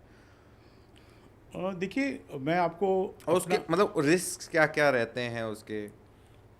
देखिए मुझे जो ऐसा लगता है कि जो इकोसिस्टम एक क्रिएट हो गया है ना, क्योंकि हर एक कंपनी को ये लगता है कि फ्रेंचाइजिंग एक बहुत आसान तरीका है ग्रो करने का, लेकिन साथ में वो ये शायद उस चीज़ को वो उतना ध्यान नहीं दे पाते बात पे कि जितना इजी इसको ग्रो करना है उतना ही डिफ़िकल्ट इसको मेंटेन करना भी है। True. सेंटर बनाना बहुत आसान है बट उनको चलाना बहुत मुश्किल है और उनको मेंटेन करना उससे भी ज़्यादा मुश्किल है। मुझे याद है सर, मैं नाम नहीं लूँगा क्योंकि मेरे तो सारे अच्छे अच्छे क्लाइंट्स हैं। मेरे एक क्लाइंट की 100+ फ्रेंचाइजीज थी एंड बीच में कुछ ऐसा हुआ कि वो 100 से दे रीच्ड अराउंड 60। फिर वो वापस हमारे पास आए कोविड में, उनकी मतलब 100 से 60 तक पहुंच गई थी, 60 या 50 तक। फिर वापस आए, फिर वापस उसको बूस्टअप किया एंड उन्होंने फ्रेंचाइजीज़ को ग्रो किया। तो आप जो बात कह रहे हो ना, मैं टोटली रिलेट कर पा रहा हूँ, बस आप उसको थोड़ा और डिटेल में बताओ कि क्या क्या प्रॉब्लम्स आती हैं मतलब लोगों को। देखिए पंकज जी, सबसे बड़ी प्रॉब्लम आती है ना, वो आती है इंटेंशन की। फ्रेंचाइज जो आदमी लेता है वो अपना सब कुछ जो उसने कमाया होता है या जो एक पर्टिकुलर इन्वेस्टमेंट उसने करनी होती है वो पूरे ट्रस्ट के साथ उस कंपनी में करता है। कोई भी पैसा आदमी इसलिए इन्वेस्ट नहीं करता कि वो उसको खोना चाहता है। वही बात है। हर आदमी उस पैसे को इसलिए इन्वेस्ट करता है कि उसको वहाँ से वो 10 गुना करना चाहता है। बिल्कुल। आप वहीं पर 2 लाख 10 लाख 50 लाख लगाओगे, जहाँ पर आप उसको 2 करोड़ 4 करोड़ 10 करोड़ बना मतलब सको। 5 करोड़ 4 करोड़ जी कुछ ऐसा जी। रिटर्न दिखेगा। और साथ में वो खुद बिजी होना चाहता है। मतलब हर आदमी ये सोचता है कि चलो, बहुत सारे लोग हमारे पास ऐसे जुड़े हुए हैं, ऐसे लोगों ने हमसे फ्रेंचाइज ली जो पहले सर्विस करते थे, फिर उनके पास एक छोटा कैपिटल था 20-25 लाख रुपए का, उन्होंने हमारे साथ इन्वेस्ट किया। आज आप हैरान होंगे जान के, हमारे कुछ सेंटर्स ऐसे हैं जो साल का 12 से 13 करोड़ रुपए का बिजनेस करते हैं। 12-13 करोड़। जी। सर जोधपुर के लिए फ्रेंचाइजी है क्या सर? जोधपुर के लिए तो है अभी, उदयपुर, जयपुर और ओके। एक जगह और हमने ऑलरेडी राजस्थान में सेंटर शुरू कर लिए हैं। ओके। तो जोधपुर में तो डेफिनेटली है। तो बिल्कुल। मेरा कहने का सिर्फ मकसद इतना है कि जो मैं बार बार एक पॉइंट पे एम्फेसाइज कर रहा हूँ अपनी पूरी इस इंटरव्यू में, कि इंसान की जो नीयत है ना, कंपनी की जो नीयत है, वो आगे की वो सारी उसकी चीजें डिसाइड एक्शंस में दिखती है, हम्म। उसकी बातों में दिखती है। शुरू में तो आप किसी को गुमराह कर सकते हो, अच्छी अच्छी बातें करके साइन तो कर सकते हो कॉन्ट्रैक्ट, पैसा तो ले सकते हो, बट वो नीयत झलक जाएगी पहले 1-2 महीने 3 महीने में। 3 महीने में। और आपकी कंपनी तभी ग्रो करेगी जब आपके पहले 10 सेंटर्स सुपर सक्सेसफुल होंगे ओके। और उनकी सक्सेस स्टोरीज आप लोगों से शेयर कर पाओगे। सर आपने INSD कौन से ईयर में खोला था? 2011, अक्टूबर 2011। फर्स्ट फ्रेंचाइजी कौन से ईयर में खोली थी? फर्स्ट फ्रेंचाइजी हमने 2012 में खोल दी थी। Seriously sir? यस। सर लोग कम से कम कोई सेंटर एक खोलते हैं ना, उसको 5 साल 8 साल चलाते हैं, 6ठे साल में उनके दिमाग में आता है काश मैं भी एक फ्रेंचाइजी खोल लूँ, काश मैं भी एक फ्रेंचाइजी खोल लूँ। फिर फ्रेंचाइजी इंडिया के 5 एग्जीबिशंस अटेंड करते हैं 5 साल तक, फिर कहते हैं प्रोसेस बताओ, और फिर 10वें साल वो कहते हैं कि अब हम फ्रेंचाइजी देंगे, और 2 साल बाद वो एक, ये मैं रियल बता रहा हूँ, 2 साल बाद वो पहली फ्रेंचाइजी देते हैं। और आप मेरे को कह रहे हो कि आपने 2011 में खोला और 2012 में आपने दे दी फ्रेंचाइजी। आपको मैं बताता हूँ, ये भी बहुत एक मज़ेदार किस्सा है। एक बहुत एक रिस्पेक्टेड कपल थे मुंबई के, जो मतलब उनके हस्बैंड थे वो किसी बहुत मल्टीनेशनल कंपनी के वाइस प्रेसिडेंट थे, और जो लेडी थी she was also the president of the rotary club, और काफ़ी वेल लर्नड लेडी थी। तो वो हस्बैंड एंड वाइफ हमारे पास आए फ्रेंचाइज लेने, सारी बातचीत हो गई, सब कुछ हो गया। उन्होंने कहा कि आपकी कंपनी बहुत नई है, तो हम कैसे आप पे ट्रस्ट करें और क्यों आप पे ट्रस्ट करें, जो कि बड़ा एक फेयर क्वेश्चन था। फेयर क्वेश्चन, कि राइट जो क्वेश्चन। कंपनी 2011 में शुरू हुई है उसकी 2012 में कोई फ्रेंचाइज कैसे ले सकता है। और उनको पता था कि वो पहली फ्रेंचाइज होगी, इससे पहले कोई और फ्रेंचाइज सेंटर नहीं है। ओके। तो मैंने एक बहुत सिंपल जवाब दिया, मैं कहा जी आपका कंसर्न बिल्कुल ठीक है, मैं आपको ये कह सकता हूँ कि कंपनी ज़रूर नहीं है, लेकिन जो इंसान है उसके पास इसी फील्ड में 13 साल का एक्सपीरियंस है, और वो 1300 बच्चे पढ़ा चुका है। ओके। तो सेंटर चलाने के लिए जो भी चाहिए A to Z, वो सारा ज्ञान है, वो सब ज्ञान हमारे पास है, वो सारी नो हमारे पास है। रात को, आधी रात को भी आप कहीं अटकोगे ना, आप ये पूछोगे कि ये काम में अटक गए हैं, इसको कैसे करें, तो रास्ता मैं निकाल दूंगा, और आपका सेंटर खड़ा करने की जिम्मेवारी मेरी है, आपकी नहीं है। ओके। अब आप ये देख लो कि आप मेरे से आज जुड़ना चाहते हो जब वो नहीं है, और मेरे इस प्रोग्रेस में मेरा हिस्सा बनना चाहते हो, या आप 5 साल बाद वापस आना चाहते हो जबकि फ्रेंचाइज फी यहाँ से 5 गुना हो गई होगी, और हमारे 50 से ऊपर सेंटर होंगे हिंदुस्तान में। ओके। ये बात बोली मैंने उनको, और मैंने कहा मैं डिसीजन आप पे छोड़ता हूँ।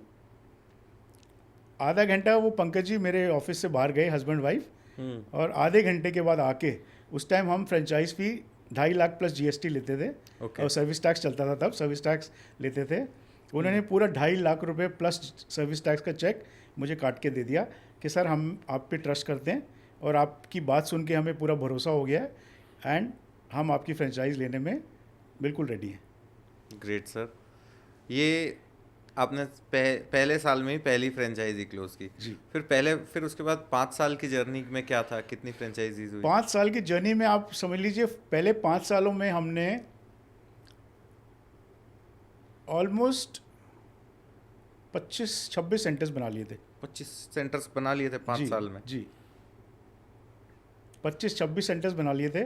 उसके बाद हमने एक ब्रेक लिया, हमने थोड़ा सा 2 साल का एक, जैसे कहते हैं ना, एक ब्रेक लिया ताकि हम वो 25-26 सेंटर्स को अच्छे से इस्टेब्लिश कर सकें। 2 साल फिर हमने कोई सेंटर्स नहीं बनाए और लास्ट 4 सालों में उस 25 के नंबर को हम 75 पे लेके आए। ग्रेट सर, 4 से 5 सालों में। ये तो बहुत ही अच्छा मतलब प्रोग्रेस है सर। अब ये जो 25 आपने बनाए, इन 25 को आप मतलब आपने, जितना मैं समझ पा रहा हूँ, आपने पहले 25 को अच्छे से मेंटेन किया, 25 के हिसाब से टीम सेटअप की और उसी मॉडल को रिप्लिकेट करते गए। करेक्ट, ऐसा ही किया? बिल्कुल, ये ऐसे ही करा है। और दूसरी बात क्या थी कि हमारे लिए ये बहुत इंपॉर्टेंट था कि हमारे जितने भी सेंटर्स हैं वो स्टेबलाइज हो सकें और वो अच्छा बिजनेस कर सकें। मतलब हमारी टीम में एक डेडिकेटेड आदमी ऐसा है जो ये इंश्योर करता है कि सेंटर्स में सेल्स हो रही हैं कि नहीं, सेंटर्स में एडमिशन्स हो रही हैं कि नहीं, उनकी स्ट्रैटेजीज़ पे काम करना। ये नहीं कि फ्रेंचाइज सेंटर बना के उनके हाल पे उनको छोड़ दिया। रेगुलर चेक्स होते हैं, रेगुलर अपडेट्स होते हैं, रेगुलर मास्टर क्लासेस होती हैं इस बात को लेके कि कैसे हम उस सेंटर को बड़ा कर सकते हैं, ग्रो कर सकते हैं। Great sir. मतलब कैसे सर्विस बिजनेस को और मतलब इसको स्केल करना है, वो पहले से वो थॉट थी, उसके बाद ये चीज़ वहाँ पे जा पाई। तो दैट्स अमेजिंग। अब सर फ्रेंचाइजी वाला पार्ट हो गया। मेरे को फ्रेंचाइजी में मुझे लगता है कि आपने महारत हासिल कर ली है। और मुझे ये बताओ नेक्स्ट विजन क्या है फ्रेंचाइजी को लेके? क्या विजन है क्लियर कट? बहुत सिंपल विजन है मेरे और मेरे सन का। इट्स अ कलेक्टिव विजन कि हमें नेक्स्ट 5 सालों में 250 सेंटर्स बनाने हैं।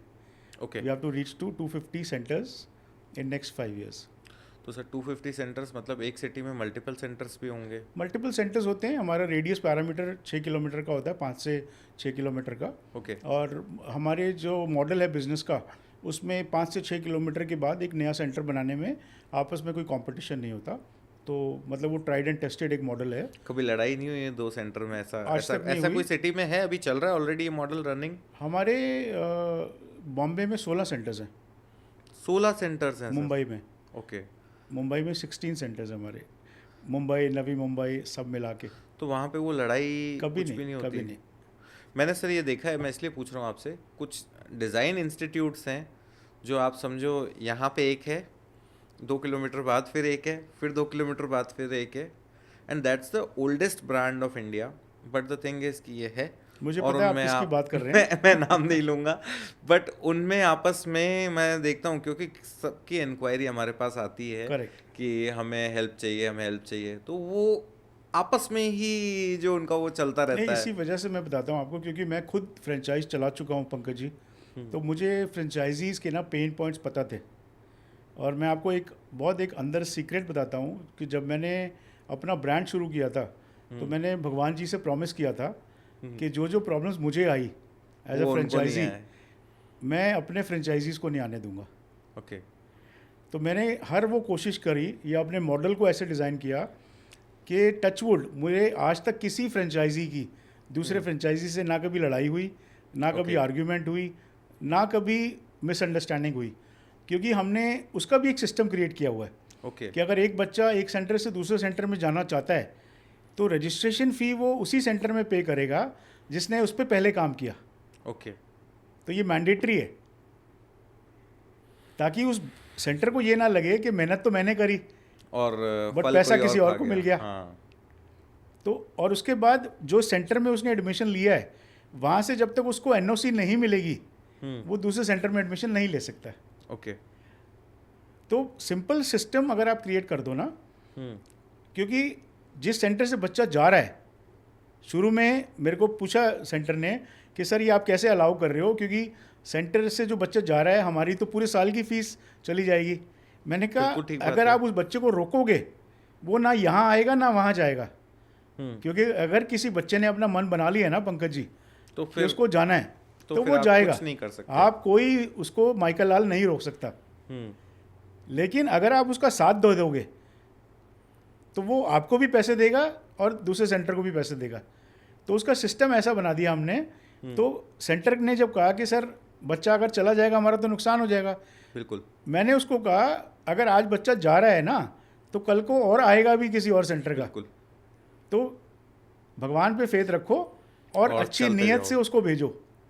आपने जो मेहनत करी थी, क्योंकि रजिस्ट्रेशन फ़ी भी एक हैंडसम अमाउंट होता है, 25-30 हज़ार रुपये का एक अमाउंट होता है जो कि उसको मिलता है। अब सपोज़ किसी बच्चे के फादर की जॉब ट्रांसफ़र हो जाए, राइट, कोई और इशू दिक्कत आ जाए, कोई मतलब एडमिशन तो ले लिया जोश जोश में आके दूर कहीं किसी सेंटर में, पता चला कि एक पड़ोस में ही सेंटर था हमारे घर के, रोज़ आना जाना उसको भारी लग रहा है बच्चे को, तो क्या होता है कि कुछ डिसीजन बच्चा इमोशनली या इस तरीके से ले लेता मेरा है, फ्रेंड लेकिन वहाँ जा रहा है, मैं भी जाऊँगा। हाँ बाद में रियलाइज़ करता है कि मैं पास में भी पढ़ सकता हूँ, क्योंकि सेम ब्रांड है, सेम मतलब एक तरह से सिस्टम है, सेम करिकुलम है, तो कोई ऐसा वो नहीं है। तो मतलब जो सेंटर एक्सचेंजेस भी हैं वो भी हमने एक स्मूथ प्रोसेस उसके लिए एक डिज़ाइन किया हुआ।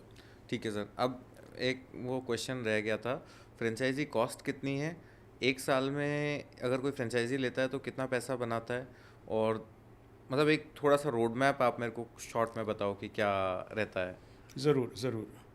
तो जो टोटल कॉस्ट आती है हमारे प्रोजेक्ट की वो करीब 18 से 19 लाख रुपए के आसपास आती है, ओके जिसमें आपने कंपनी को सिर्फ फ्रेंचाइज फ़ी पे करनी होती है, ओके जो कि 6 लाख रुपए प्लस जीएसटी है।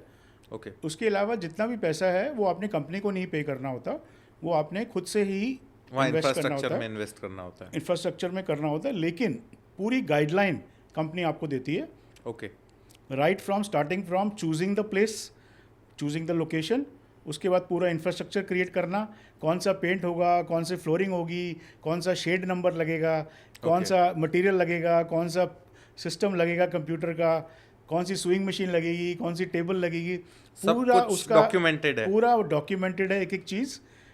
उसके बाद हमारी पूरी वेंडर लिस्ट उनके लिए अवेलेबल है। अब Okay. सपोज कोई आदमी आंध्र प्रदेश में सेंटर शुरू करना चाहता है, उसके पास सपोज एक्सेस नहीं है एक अच्छे वेंडर का जो कि कम रेट में उसको सामान दे सके।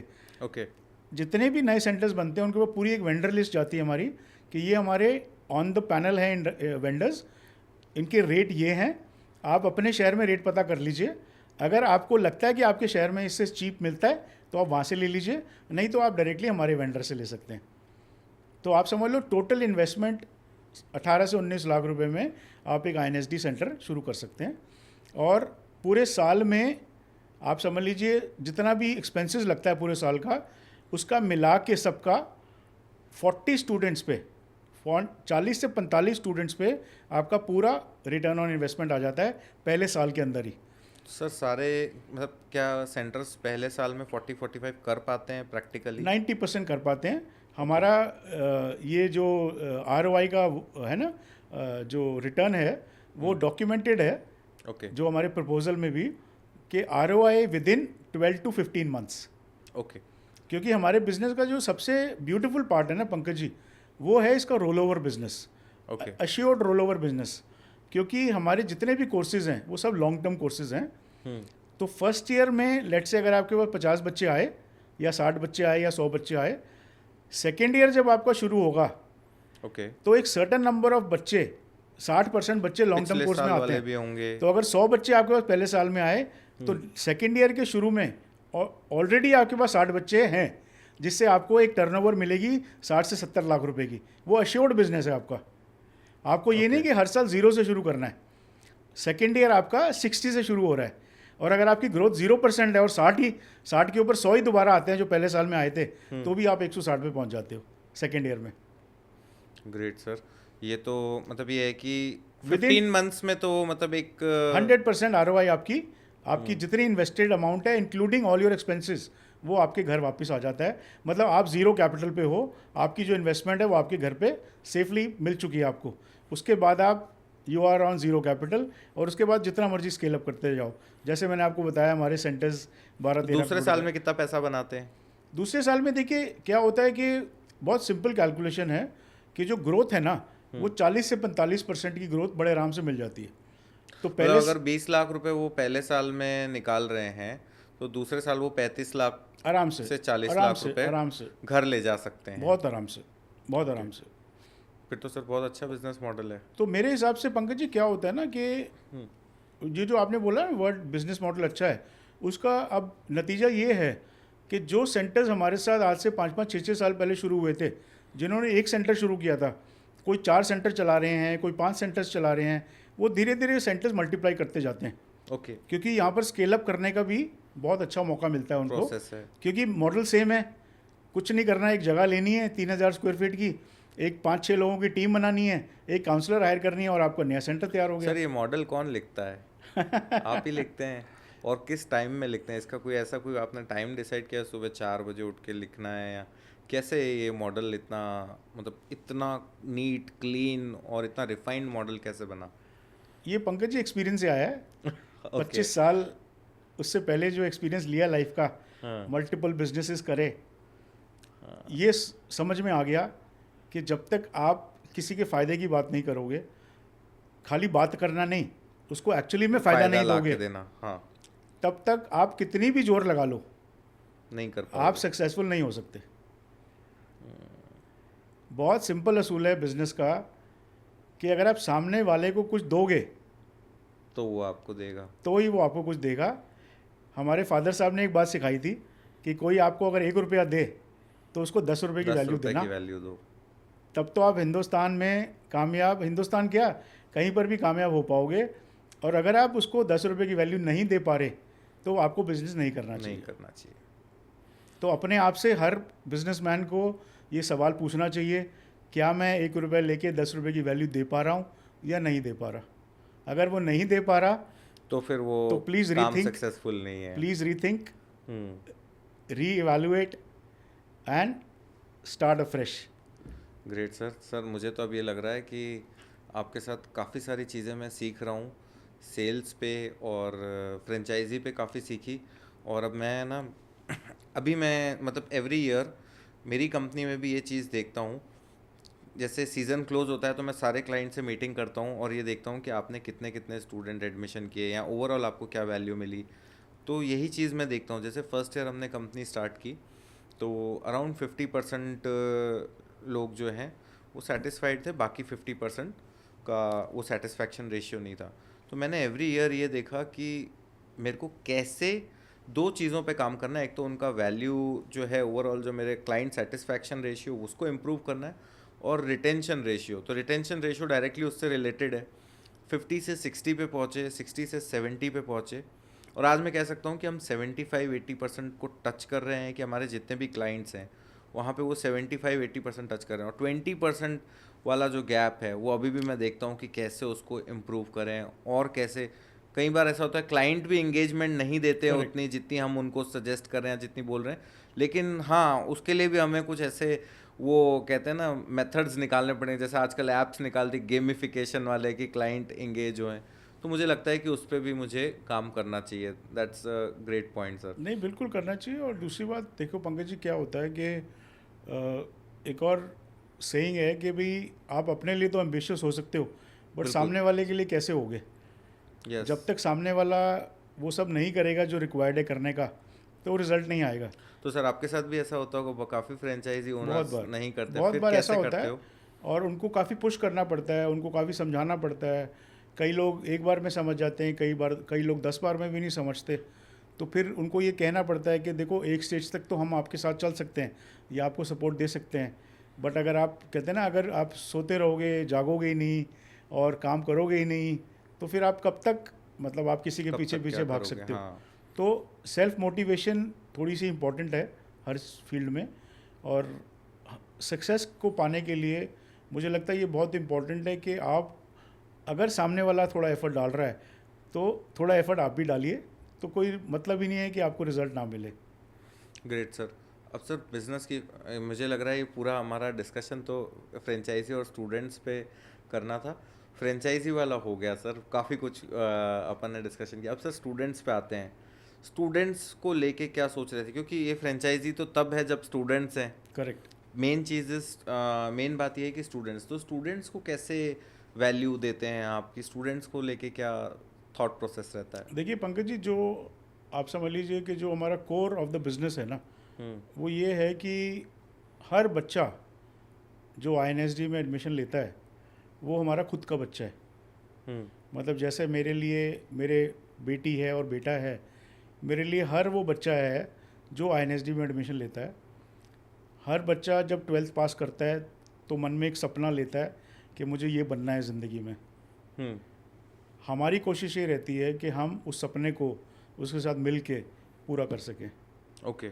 वो हम कैसे पूरा करते हैं कि बच्चा जब पहले दिन हमारे पास आता है तो हम उसको ये कहते हैं कि आज से आप वो करो जो हम आपको बोलते हैं करने के लिए।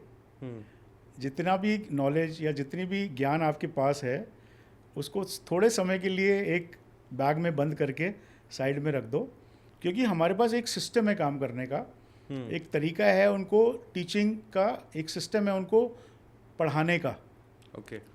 जो कि प्रैक्टिकल एंड थ्योरेटिकल का मिक्स है। अब आप मानेंगे जिस दिन पहले दिन बच्चा आता है क्लास में, जब हमारी ओरिएंटेशन क्लास होती है, तो पहले दिन आके वो सिर्फ पेंसिल लेके फ्री हैंड लाइंस खींचता है कॉपी पे। कई बार बच्चे पूछते हैं सर हम 12वीं पास कर चुके हैं, आप ये हमसे क्या तो करवा रहे हैं? वाला केजी वाला ये काम। तो केजी और नर्सरी वाला या फर्स्ट क्लास वाला काम है। तो आप ये सोचो पंकज जी, उसके पीछे की थ्योरी कि आप एक डिज़ाइनर बनने जा रहे हो। ट्रू। जब तक आप फ्री हैंड से सीधी लाइन नहीं खींच पाओगे, आप कैसे सोचोगे कि आप डिज़ाइनर बन जाओगे? ओके। तो 2 दिन हम उसको सिर्फ ये प्रैक्टिस कराते हैं कि तुमने बिना स्केल के फ्री हैंड से एक सीधी लाइन खींचनी है। तो 2 दिन बच्चा सिर्फ इस चीज़ की प्रैक्टिस करता है कि वो सीधी लाइन खींच सके फ्री हैंड से। ओके। तीसरे दिन वो ज्योमेट्रिकल फिगर्स बनाता है फ्री हैंड से, बिना ज्योमेट्रिकल इंस्ट्रूमेंट्स के। 4 दिन बाद 5 दिन बाद वो लोगो डिज़ाइन करता है फ्री हैंड से। सर प्रोसेस ड्रिवन है कि ऐसा ही सब चलेगा कुछ। सिस्टम? क्लास बाय क्लास, और ये ऑल ओवर 75 सेंटर्स में ऐसा ही क्लास चलेगा? वाइज शेड्यूल हर सेंटर में सेम चलता है, क्योंकि पूरा करिकुलम हमने डिज़ाइन किया है, क्लास वाइज शेड्यूल हमने डिज़ाइन किया है। हर सेंटर के लिए ये मैंडेटरी है कि वो उस रूल को फॉलो करे, उस सिस्टम को फॉलो करे। हर टीचर जो जिस भी सेंटर में पढ़ा रही है उसको ट्रेनिंग ही ऐसे दी गई है कि वो इस मॉड्यूल को फॉलो करे। ओके। तो प्रोसेस हमने ऐसा क्रिएट किया है कि बच्चा करते करते करते करते धीरे धीरे एक डिज़ाइनर की तरह महसूस करना शुरू कर देता है। अब बहुत बच्चे आते हैं जो कॉमर्स बैकग्राउंड से आते हैं, कई बच्चे साइंस बैकग्राउंड से आते हैं, कई बच्चे आर्ट्स बैकग्राउंड से आते हैं। उन सबको एक कॉमन प्लेटफॉर्म पे लेके आना कि वो एक डिज़ाइनर बनने जा रहे हैं, चाहे वो फैशन है, चाहे वो इंटीरियर है। पहले 1 महीना सबकी क्लासेस कॉमन होती हैं, okay. Which is called design foundation. मेरे दिमाग में पता है क्या चल रहा है जी। कि जनरली आजकल इंस्टीट्यूट्स में बच्चे जाते हैं, जाते ही सबसे पहला कि आपको ये टूल सीखना है। ये सारे जो कोर बेसिक्स कहते हैं ना, नींव, उस पर तो कोई बात ही नहीं कर रहा। एग्जैक्टली। वो तो सीधा बस ये टूल सीखो और ये टूल सीख गए तो तुम बन जाओगे डिज़ाइनर। बिल्कुल। और इसीलिए शायद वो 15-20 हज़ार भी क्रैक नहीं कर पाते, और या फिर वो उसी में ही रह जाते हैं आप और मानेंगे, फिर वो डीमोटिवेट हो जाते हैं। आप मानेंगे नहीं कि जो हमारे को फाउंडर थे मेरे साथ जिन्होंने कंपनी शुरू की थी, ओके। उनका नाम था डॉक्टर एलवी सप्तऋषि, IAS ऑफिसर थे। और वो जब निफ्ट NIFT जब शुरू हुआ था हिंदुस्तान में, ओके। तो वो पहले डायरेक्टर जनरल थे निफ्ट के। ओके। पहले 10 साल के लिए निफ्ट को हेड उन्होंने किया था, श्री एलवी सप्तऋषि जी ने। तो उनका एक बिल्कुल बेसिक एक अंडरस्टैंडिंग थी जो उन्होंने कोर वैल्यूज़ INSD में डाली। वो ये थी कि एक बच्चा जब तक ऐसा सोचना नहीं शुरू करेगा कि वो डिज़ाइनर बनने जा रहा है, वो डिज़ाइनर बनेगा कैसे? कम से कम उसका बेसिक्स तो क्लियर हो ना। उसको ये तो पता हो ना कि रेड के साथ कौन सा कलर मैच करता है, येलो के साथ कौन सा कलर मैच करता है, मतलब जिसको हम एक कलर व्हील बोलते हैं। तो एक कलर व्हील कैसे बनता है, कौन सी चीज़ के साथ क्या चीज़ जाएगी। तो बेसिकली जब तक आपका thought process as a designer नहीं चलना शुरू होगा, फिर तो आप कॉपी पेस्ट ही करोगे ना पूरी ज़िंदगी, क्योंकि आपका खुद का दिमाग तो चल ही नहीं रहा। True sir. मैं तो मार्केटिंग एजेंसीज में काफ़ी आते हैं डिज़ाइनर्स, वो भी जैसे ग्राफिक में भी डिज़ाइनर्स आते हैं, वो अपना रिज्यूम लेके आते हैं कि हम यहाँ से कोर्स करके आए। लेकिन मतलब ऐसा लगता है दूसरे दिन ही उनको निकाल दो, क्योंकि उनके बेसिक कंसेप्ट्स जो होते हैं ना वो क्लियर नहीं होते। मतलब मैं उनसे पूछता हूँ भाई ये कलर क्यों यूज़ किया, आप वही चीज़ बात बता रहे हो कि वो बेसिक ही उनका क्लियर नहीं है और वो कैसे आगे जाएंगे। क्रैश कोर्सेज कर लेते हैं लोग और सोचते हैं कि जी हम डिज़ाइनर बन गए। आप सोचो NID जो कि एक सबसे प्रीमियम इंस्टीट्यूशन है हिंदुस्तान का, अहमदाबाद वाला, ये क्यों प्रीमियम है? आप कभी उसके बच्चे से आप बात करेंगे तो आपको समझ में आएगा कि वो लोग जो कोर चीज़ें हैं ना, वो आपको क्ले से चीज़ें बनानी सिखाते हैं, आपको मिट्टी से चीज़ें बनानी सिखाते हैं, आपको वुड से चीज़ें बनानी सिखाते हैं। मतलब जब तक आप अपने खुद के हाथों को यूज़ नहीं करेंगे तब तक आप नहीं सीख पाएंगे। तो हमारी कोर वैल्यूज़ ही यही हैं कि हम बच्चे को उसके हाथ से करना सिखाते हैं। ओके। और धीरे धीरे उसके माइंड को ऐसे ट्यून करते हैं कि वो जगह जगह से इंस्पिरेशन ड्रॉ करके खुद से क्रिएट कर सके। डिज़ाइनर का काम क्या है? क्रिएट करना, क्रिएटिविटी लाना, रोज़ नया कुछ क्रिएट करना। आप भी जितनी बार मार्केट में जाते हो, आप बोलते हो ना ये सब पुराना हो गया, कुछ नया दिखाओ। तो नया कहाँ से आएगा? कौन लाएगा? कभी सोचा इसके बारे में? नहीं, सही कह रहे हो सर कि वो अगर बेस क्लियर होगा तो क्रिएटिविटी आप आएगी। कोई भी फील्ड उठा लीजिए, कोई भी आदमी पुरानी चीज़ को देखना ही नहीं चाहता। सबको नया चाहिए। वो कहते हैं जी नया बताओ क्या है, नया फैशन में क्या है, नया ट्रेंड किस चीज़ का है, आने वाला ट्रेंड किस चीज़ का है। आप सोचो कि डिज़ाइनर्स के ऊपर जो रिस्पॉन्सिबिलिटी है वो इतनी बड़ी है, इस फील्ड के बारे में लोग सोच नहीं रहे थे अभी तक। जबकि देखा जाए तो जितनी भी क्रिएशंस आप अपने आसपास देख रहे हो वो किसी ना किसी ने डिज़ाइन की हैं। ओके। तो एक डिज़ाइनर का जो दायित्व है या जो एक उसकी रिस्पॉन्सिबिलिटी है वो इतनी बड़ी है कि अगर हम उसकी वैल्यू समझने लगें तो हमें समझ में आएगा कि ये जो फील्ड है डिज़ाइनिंग की फील्ड वो कितनी इंपॉर्टेंस रखती है और आप इसमें कितने ज़्यादा कामयाब हो सकते हो अगर आप प्रॉपर जगह से सीखते हो, एक प्रॉपर इंस्टीट्यूशन से एजुकेशन लेते हैं तो कहाँ तक आपका करियर जा सकता है। आपको मालूम है आज की डेट में एक घर में शादी हो और आपको सिर्फ अपने घर के 4-5 लोगों के लिए सिर्फ वेडिंग अटायर्स बनाने हों तो आपको क्या बजट लेके चलना है फॉर डिज़ाइनर? सर वो तो डिपेंड करता है कि it is in lakhs and thousands. True. उसका रीज़न क्या है पंकज जी कि आजकल कोई इंसान पुराना नहीं चाहता कुछ भी। हर आदमी कहता है कुछ नया चाहिए, हमें लेटेस्ट चाहिए, हमें नया दिखना है, हमें स्मार्ट दिखना है, हमें वेल ग्रूम्ड दिखना है। तो ये जितनी चीज़ें हैं ना ये सब कुछ रिलेटेड हैं डिज़ाइन से। ग्रेट। आप नया घर बनाते हैं, आपको सबसे लेटेस्ट मटेरियल चाहिए।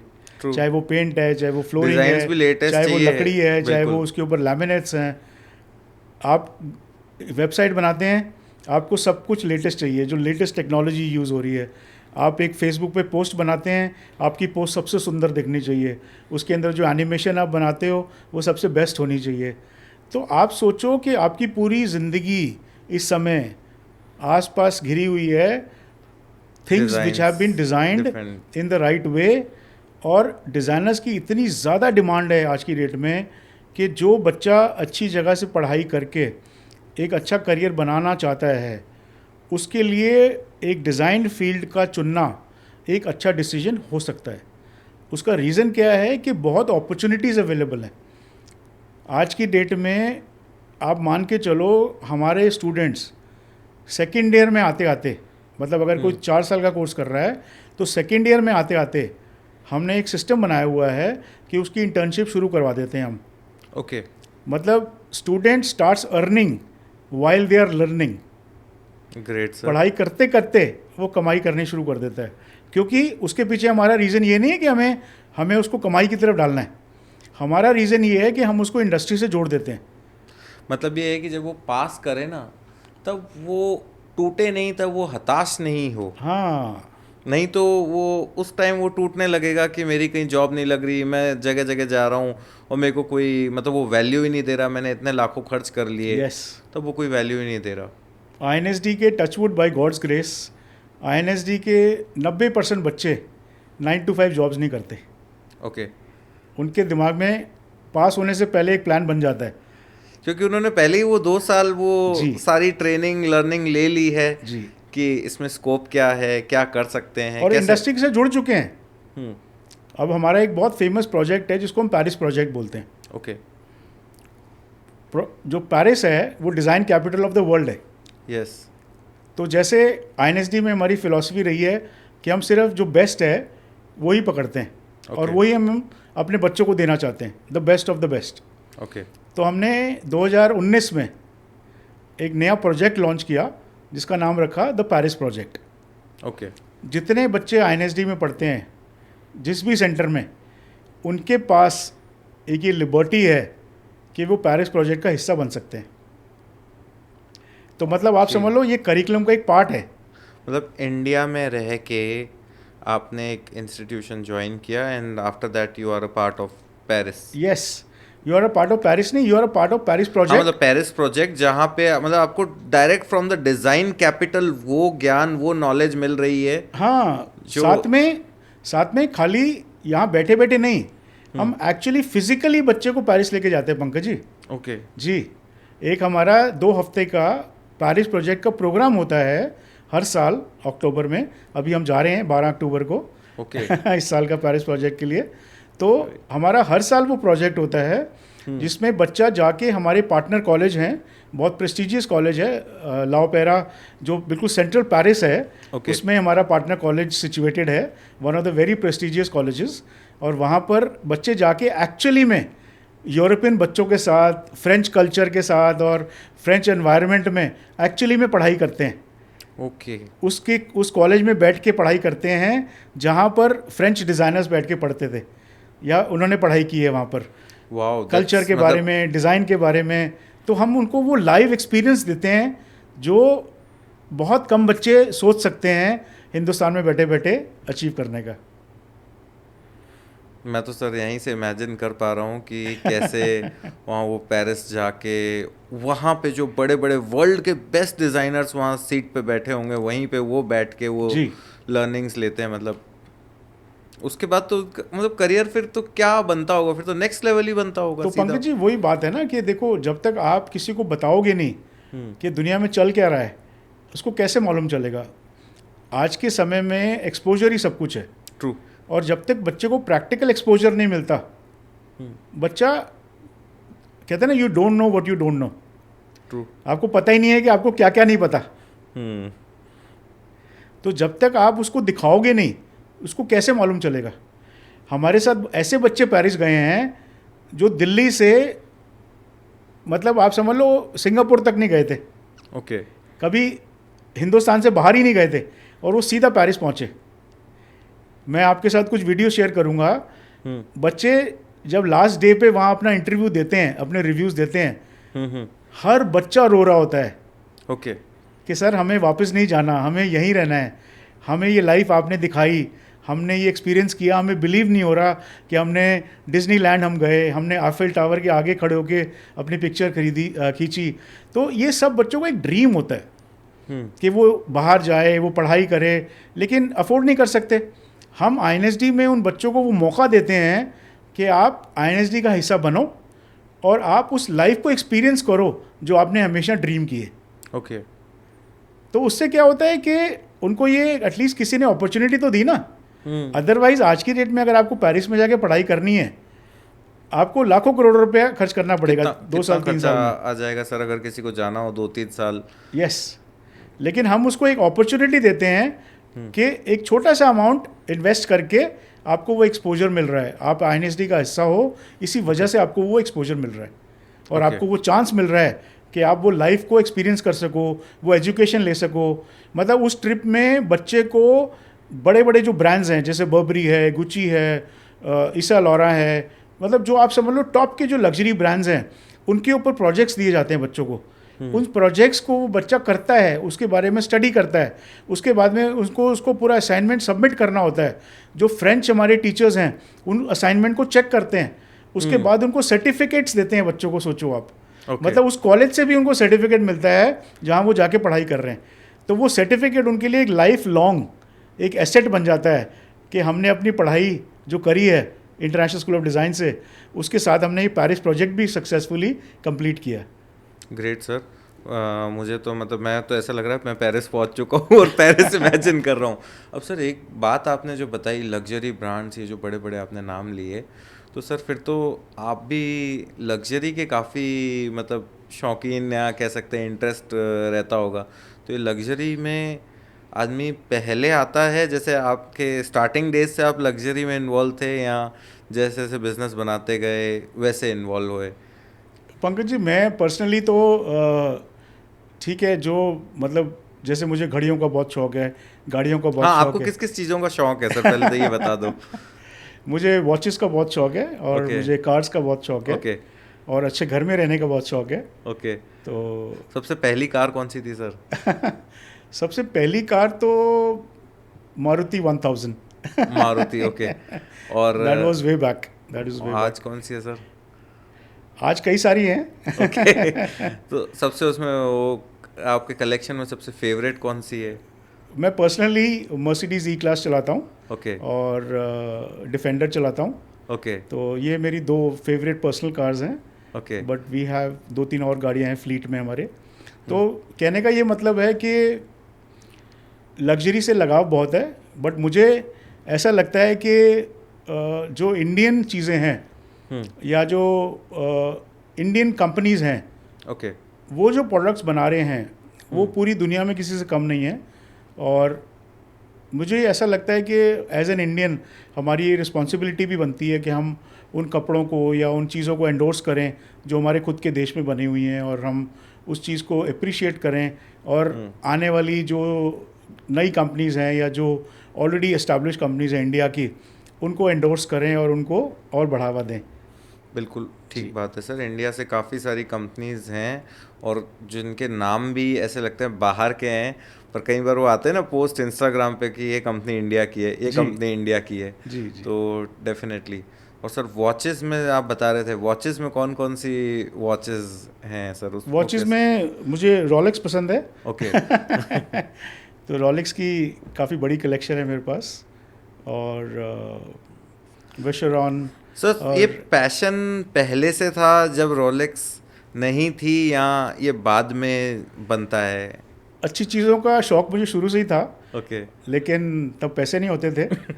शौक़ हमेशा से था। ओके। तो जब भगवान जी ने थोड़े पैसे दिए तो शौक़ भी पूरे कर लिए। ठीक है सर, ठीक धीरे है। धीरे शौक़ सारे पूरे कर लिए। तो यही है कि काम किया उसके लिए, इसलिए खुशी है इस बात के लिए कि काम करते चले गए, भगवान ने साथ दिया, और आज शौक़ पूरे होता कर पा गया। रहे हैं। अब सर कोई भी स्टूडेंट है, किसी भी स्टूडेंट को अगर ये फैशन डिज़ाइन में अपना करियर बनाना है, तो आप उसे क्या टिप्स देना चाहोगे? 3 टिप्स कि उसको ये फॉलो करना चाहिए, उसका करियर सक्सेसफुल हो जाएगा। देखिए पंकज जी, एक बहुत सिंपल विनिंग फार्मूला है कि कोई क्लासेस बंक मत करो, अपने असाइनमेंट्स पूरे करो। ओके। जो कि मुझे लगता है कि बहुत डिफ़िकल्ट चैलेंज है एक्सेप्ट करना, क्योंकि देखिए मैंने हमेशा इस चीज़ को बहुत वैल्यू करा है कि एजुकेशन तब तक पूरी नहीं है जब तक आप उसको अप्लाई नहीं करते। तो कहते हैं ना, one is education, the other is application. तो हमारी जितनी भी फील्ड्स हैं, जो फील्ड्स में हमने स्पेशलाइज़ किया है, चाहे वो फैशन है, इंटीरियर है, ग्राफिक्स है, एनिमेशन है, उन सब में हम ये कोशिश करते हैं कि जो जो हम सिखाते हैं वो हम साथ में अप्लाई करना भी सिखाते जाते हैं। ओके। उसका मतलब ये हुआ कि हम बहुत सारी प्रैक्टिकल एक्सपोजर या practical learning side by side student को देते हैं, ओके। ताकि उस एजुकेशन को अप्लाई कैसे करना है वो भी बच्चा साथ साथ में सीखता चला जाए। क्योंकि अल्टीमेटली उस कोर्स को ख़त्म करने के बाद उसको अप्लाई ही करना है। अब एक फैशन डिज़ाइनर है, उसका काम ये है कि वो कपड़े डिज़ाइन करे, फैशन शो में उसको शोकेस करे, वहाँ पर उसके अपने सारे कस्टमर्स को, क्लाइंट्स को बुलाए, वहाँ से वो ऑर्डर्स बुक करे, फिर वो शोरूम में लेके जाए, और वो फिर उसको अपने बिजनेस को बड़ा करे। ओके। तो ये पूरा प्रोसेस हम as a student international school of design में फॉलो पूरी जर्नी उसको, उस बच्चे को हम पूरी करवा देते हैं। ये भी जर्नी भी पूरी मैप्ड करके प्रोसेस बनाया हुआ है, कोई भी बच्चा पूरा कैलेंडर तो है हमारे साल का। We have a yearly calendar जिसमें उसका विजिट्स आएंगी, चाहे वो फैक्ट्री विजिट्स हैं, चाहे वो साइट विजिट्स हैं, चाहे उसके बाद जैसे फैशन के जो बच्चे हैं वो क्लॉथ मार्केट में जाते हैं, स्वॉचेस के ऊपर रिसर्च करते हैं, सारी उनकी अलग अलग तरह के जो different types of variety of clothes हैं उसके ऊपर रिसर्च होती है। अब कॉटन है, 15 तरह का कॉटन है, एक 30 रुपये मीटर भी है और एक 300 रुपये मीटर भी है। तो दोनों में क्या फ़र्क है वो जानना बच्चे को बहुत ज़रूरी है। जॉर्जेट है, जॉर्जेट में कितनी तरह का जॉर्जेट है। ये सारी डिटेलिंग आप एक्सप्लेन करवाते हो मतलब? जी, ये सिर्फ एक्सप्लेन नहीं करते, बच्चे को दिखाते हैं उसको एक्चुअली में टीचर्स practically। मार्केट लेके जाती हैं, उन दुकानों पे जाके बच्चे खरीदते हैं छोटे छोटे स्वॉचेस, मतलब फ्री में मिल जाते हैं उनको, हमारे टाई अप्स हैं मार्केट्स में अपने वेंडर्स के साथ, और उसकी पूरी फाइल बनाते हैं बच्चे। ओके। और उस फाइल पे लिखते हैं कि ये जो जॉर्जेट है वो इतने रुपए मीटर है, ये वाला जॉर्जेट इतने रुपए मीटर है, ओके।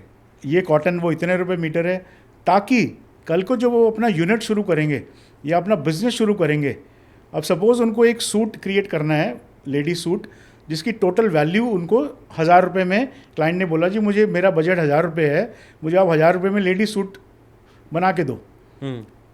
तो बच्चे को ये मालूम होना चाहिए कि मैं 1000 रुपये का सूट डिलीवर करने के लिए मुझे कितने रुपए का रॉ मटेरियल लगाना है, और कितना उसकी कितने रुपए stitching में मीटर का कॉटन खरीदना है, कितनी उस पर स्टिचिंग कॉस्ट आएगी। अगर उस बच्चे को वो 800 रुपये का पड़ेगा तभी तो वो 1000 रुपये का बेचेगा ना। बिल्कुल अगर उसको पड़ेगा ही 1200 का तो लॉस में थोड़ी ना बेचेगा।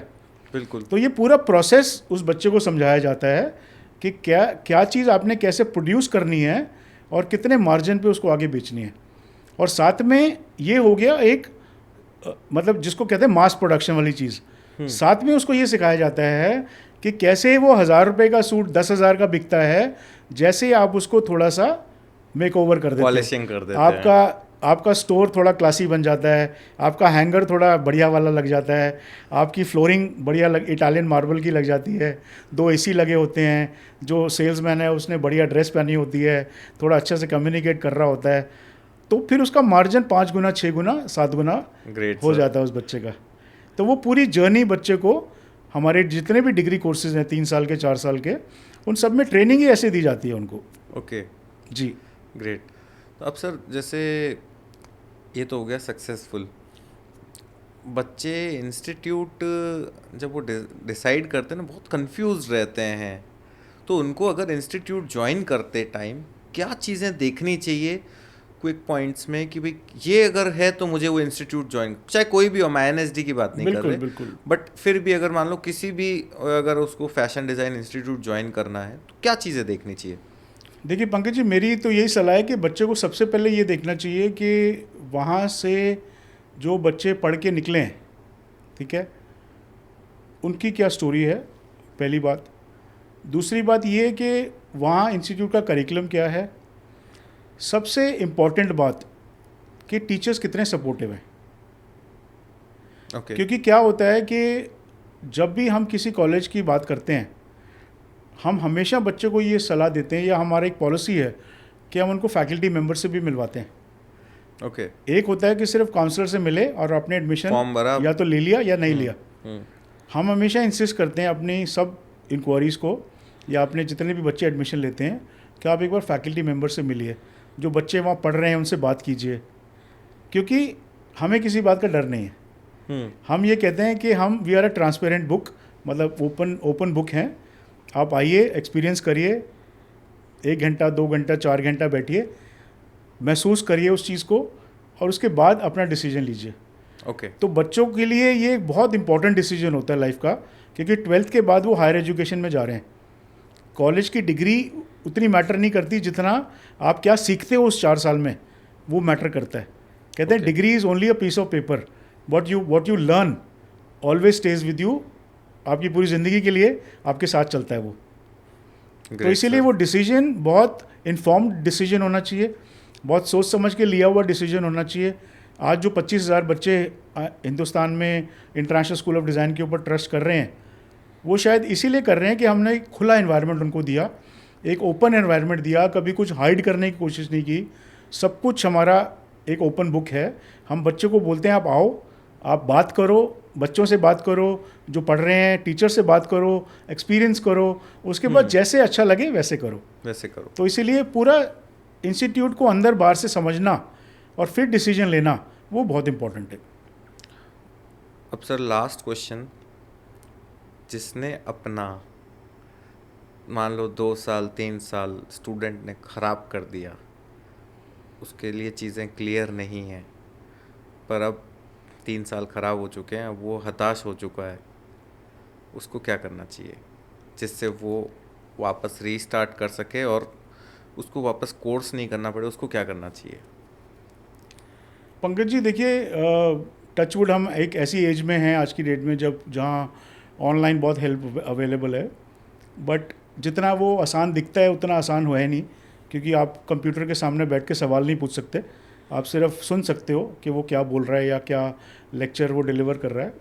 तो वहाँ एक टू वे कम्युनिकेशन अवेलेबल नहीं है, वो सिर्फ एक जैसे होता है ना, एक टेलर मेड चीज़ है जो किसी ने बोली और आपने सुन ली, समझ आई नहीं आई वो आपकी प्रॉब्लम है। तो ये जो कॉन्सेप्ट है ना, ये बहुत अच्छा है अलग अलग चीज़ें सीखने के लिए, बट अगर आपने किसी चीज़ में करियर बनाना है या अगर आपने किसी चीज़ में कामयाब होना है तो फिर एक पूरा प्रोसेस फॉलो करना बहुत इंपॉर्टेंट है। ओके। जब तक आप ABC नहीं सीखोगे ना, तब तक तो आप आगे उससे वर्ड्स नहीं नहीं बना बढ़ पाओगे सकते। और फिर सेंटेंसेस नहीं बना पाओगे। मतलब वो क्लास अगर आप फेल की है, वो लेसन आपको वापस तो मुझे लेना ही ऐसा लगता पड़ेगा। है कि उम्र या सिर्फ 4 साल ख़राब हो गए उससे डिसअपॉइंट नहीं होना चाहिए इंसान को, किसी बच्चे को। उसको ये सोचना चाहिए कि हो गए ख़राब हो गए, but move on. Great sir. शुरुआत करिए और एक फील्ड चूज़ करिए और फिर उसको छोड़िए मत। ओके। अब सर बच्चों का टॉपिक हो गया, अब कुछ चीज़ें ऐसी है थोड़ी सी पर्सनल पूछना चाहूँगा कि आपने जैसे बताया कि आपके सन जो प्रणव है वो भी साथ में है, तो सर ये जो ट्यूनिंग है ये कैसे चलती है? क्या इसमें मतलब डिपार्टमेंट्स एकदम बटे हुए हैं या कैसे चलती है ये? क्योंकि मुझे लगता है फैमिली बिजनेसेस में या ऐसे में काफ़ी क्लैशेस आते हैं, तो थोड़ा सा सर उसके बारे नहीं, में। बिल्कुल बिल्कुल, आप पंकज जी सही बात कह रहे हैं। और जनरेशन गैप है, अभी भी है और हमेशा रहेगा और हमेशा से रहा है। तो डिफरेंस ऑफ ओपिनियन ज़रूर रहता है, लेकिन जो विजन है वो कॉमन होने की वजह से एक्शन प्लान में चेंजेस आ सकते हैं, बट गोल सेम रहता है। ओके।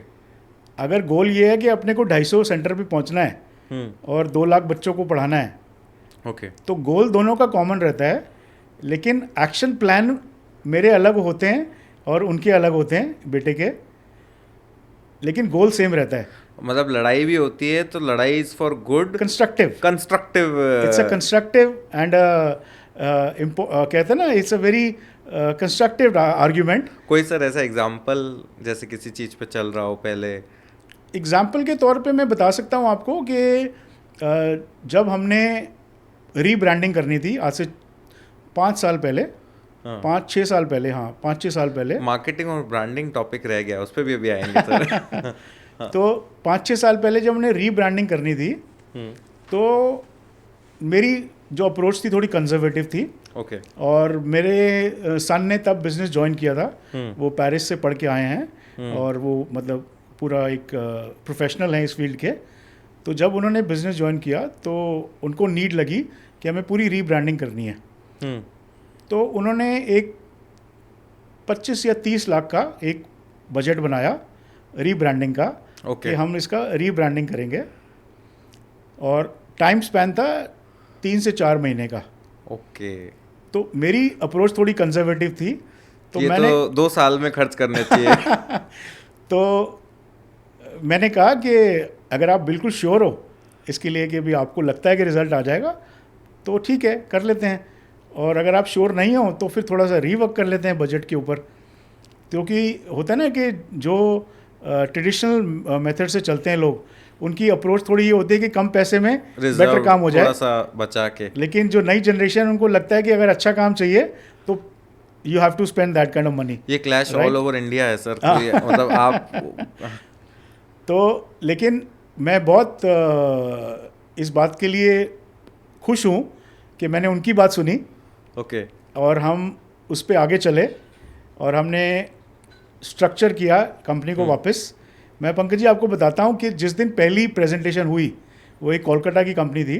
ओके। जब पहली प्रेजेंटेशन उन्होंने दी अपने तरीके से और मुझे वो दिखाया IIN international school of design का रूप, जो मैंने खुद नहीं देखा था इतने सालों में, ओके। तो मैं आई वॉज क्राइंग, मतलब I got so emotional that मैंने सोचा नहीं था कि हमारी कंपनी ऐसी भी दिख सकती है, ओके। या ऐसी भी उसकी एक टर्निंग पॉइंट या उसकी रीब्रांडिंग ऐसी भी हो सकती है।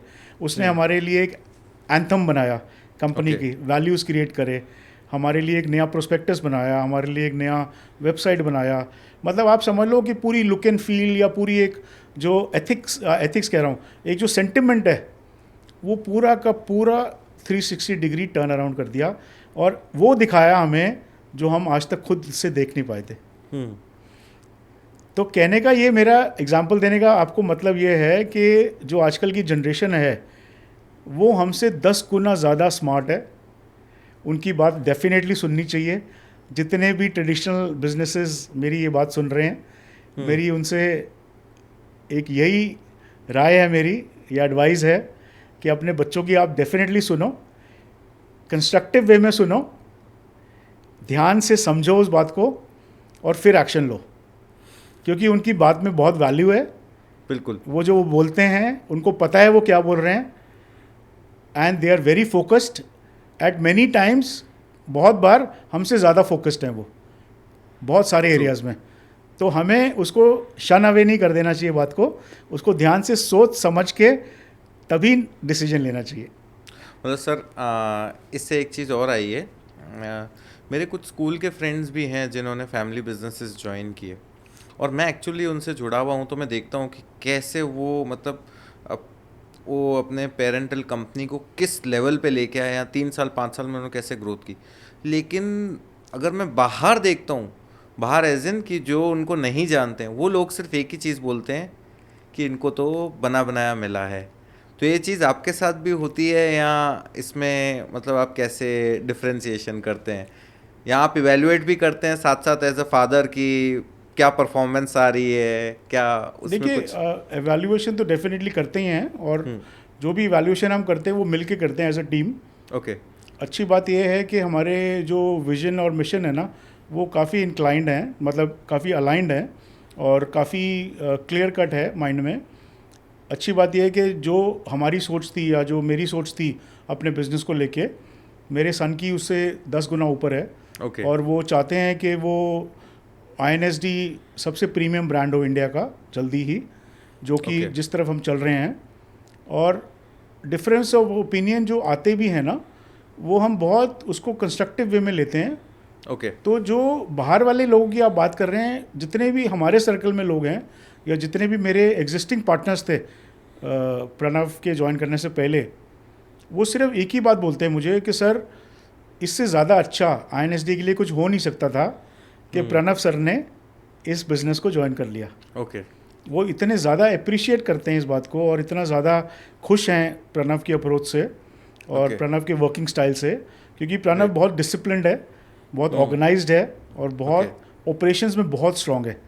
ओके। तो ये जितने भी नए मेथड्स हमने अभी इंट्रोड्यूस किए हैं या जो भी 5 सालों में जो ग्रोथ हुई है मैनी फोल्ड्स, उसके पीछे प्रणव का बहुत बड़ा रोल है। जितनी भी हमने फॉरेन कोलैबोरेशंस करी हैं, आज की डेट में हम करीब 6 कंट्रीज़ में हम लोग एसोसिएटेड हैं। तो ये सारी फॉरेन कोलैबोरेशंस के पीछे प्रणव का ही हाथ है।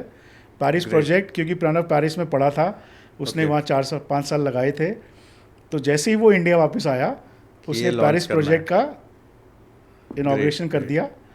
और ये हम क्यों कर पाए, क्योंकि ऑलरेडी वहाँ पर हमारा एक बेस बन गया था। ओके। तो कहने का ये मतलब है कि जो आने वाली जनरेशन है वो अपने साथ एक प्लान लेके आती है। तो जो फादर्स या जो बिजनेसेस उसको वैल्यू करते हैं वो डेफिनेटली राइट डिसीजन लेते हैं। और मेरी यही कहना है उन सबको कि उसके ऊपर काम करने का सिर्फ फ़ायदा ही फ़ायदा है, नुकसान नहीं है। अब सर वैसे तो टाइम बहुत हो रहा है, लेकिन मेरे क्वेश्चंस ख़त्म नहीं हो रहे हैं सर। अब ये आपने एक तो गवर्नमेंट वाली बात बताई, अभी आप INSD अभी भी गवर्नमेंट्स के साथ काम कर रहा है या उस पर क्या है? क्योंकि मुझे लग रहा है ये वापस वही स्टोरी है, जो आप मैन्युफैक्चरिंग से गवर्नमेंट के पीछे पड़े थे, आज भी वही चीज़ चली आ रही है। तो अभी गवर्नमेंट वाले उस चीज़ में बताइए। गवर्नमेंट की बात पे मैं आपको एक बहुत मज़ेदार किस्सा बताता हूँ पंकज जी। हमने 2011 में INSD शुरू किया। 2013 में मैं एक दिन अपने ऑफिस में बैठा हुआ था, तो मेरी सेक्रेटरी ने बोला सर काबुल से फ़ोन आया है आपके लिए। ओके। तो मैं कहा ठीक है, आप कनेक्ट कर दीजिए। तो मैंने फ़ोन उठाया तो काबुल से फ़ोन था कि मैं मिनिस्ट्री ऑफ एक्सटर्नल अफेयर्स से बात कर रहा हूँ। ओके। और हमारे पास करीब 25 ऐसे बच्चे हैं जिनके पेरेंट्स काबुल वॉर में गुजर गए, और हमारी कंट्री उनके लिए, मतलब हमारी गवर्नमेंट उनके लिए कुछ करना चाहती है ताकि वो अपने पैरों पे खड़े हो सकें। और हमने कुछ इंस्टीट्यूट्स चुने हैं जिनमें से एक आपका भी है, तो हम उनके ओनर से बात कर रहे हैं समझने के लिए कि आप कैसे इस चीज़ को डिलीवर कर सकते हैं। तो उसमें करना ये था कि हमें 3 महीने तक बच्चों को ट्रेन करना था। ओके। और उनको इस काबिल बनाना था कि वो वापस अपने देश में जाके अपने पैरों पे खड़े हो सकें। ओके। तो जैसे हमने उनको प्रपोज़ किया था कि हम उनको स्टिचिंग एंड एम्ब्रॉयडरीज़ में ट्रेंड कर देंगे, इतना कि वहाँ वापस जाके वो अपना बुटीक शुरू कर सकते हैं, या कोई भी एक छोटा सा लेबल लॉन्च करके, या छोटा सा एक training centre, stitching centre, so that वो अपना पैरों पे खड़े हो सके बच्चे। तो हमने पूरा प्रोसेस उनको समझाया, पूरी अपनी जर्नी बताई, पूरा अपना सेटअप दिखाया। और पंकज जी, आपको ये जान के बहुत हैरानी होगी कि हम सिर्फ 2 साल पुराने थे उस टाइम, और उन्होंने 15 इंस्टीट्यूशंस में से हमारे इंस्टीट्यूशन को चूज़ किया, उन 25 बच्चों को हमारे पास भेजा। और वो 25 बच्चों को हमने ट्रेंड किया यहाँ पर, काबुल के बच्चों को। और 3 महीने बाद जब वो वापस गए अपने देश, वापस जाने के 3 दिन के बाद मेरे पास वापस उसी ऑफिसर का फ़ोन आया, और उनके साथ लाइन पे थे वहाँ के इंडिया के एम्बेसडर मिस्टर संजय नाम था उनका भी। मुझे अभी तक नाम भी याद है उनका, मेरे पास वो लेटर भी है जो उन्होंने मुझे ईमेल पे भेजी थी। और उनका एक वर्ड था कि Sanjay ji, you have made your country proud and we are very proud of you. बच्चे आए हैं वापस और वो बहुत ज़्यादा खुश हैं आपकी सर्विसेज से, और सब अब कुछ ना कुछ प्लान कर रहे हैं कि वो अपने पैरों पे खड़े होके अपने यूनिट्स शुरू करेंगे, और सब ऐसा फील करते हैं कि वो लाइफ में इंडिपेंडेंट बन सके। तो मतलब मिनिस्ट्री ऑफ एक्सटर्नल अफेयर्स से हमें अवार्ड मिला, इंडियन एम्बेसडर ने हमें एप्रिसिएशन लेटर भेजा। अमेजिंग। और आज हम लोग मिनिस्ट्री ऑफ हैंडीक्राफ्ट के साथ ऑलरेडी एक बहुत बड़ा प्रोजेक्ट कर चुके हैं। ओके। वो करीब सबसे बड़ा प्रोजेक्ट होता है मिनिस्ट्री ऑफ हैंडीक्राफ्ट्स का। उसके लिए भी आपको बहुत ताजुब होगा सुन के कि सिर्फ हिंदुस्तान में 2 ही कंपनीज़ को मिला था। One was international school of design, मेरे पास आज भी वो लेटर है, और दूसरा था IIT कानपुर। सर कैसे कर लेते हो इतनी सारी चीज़ें?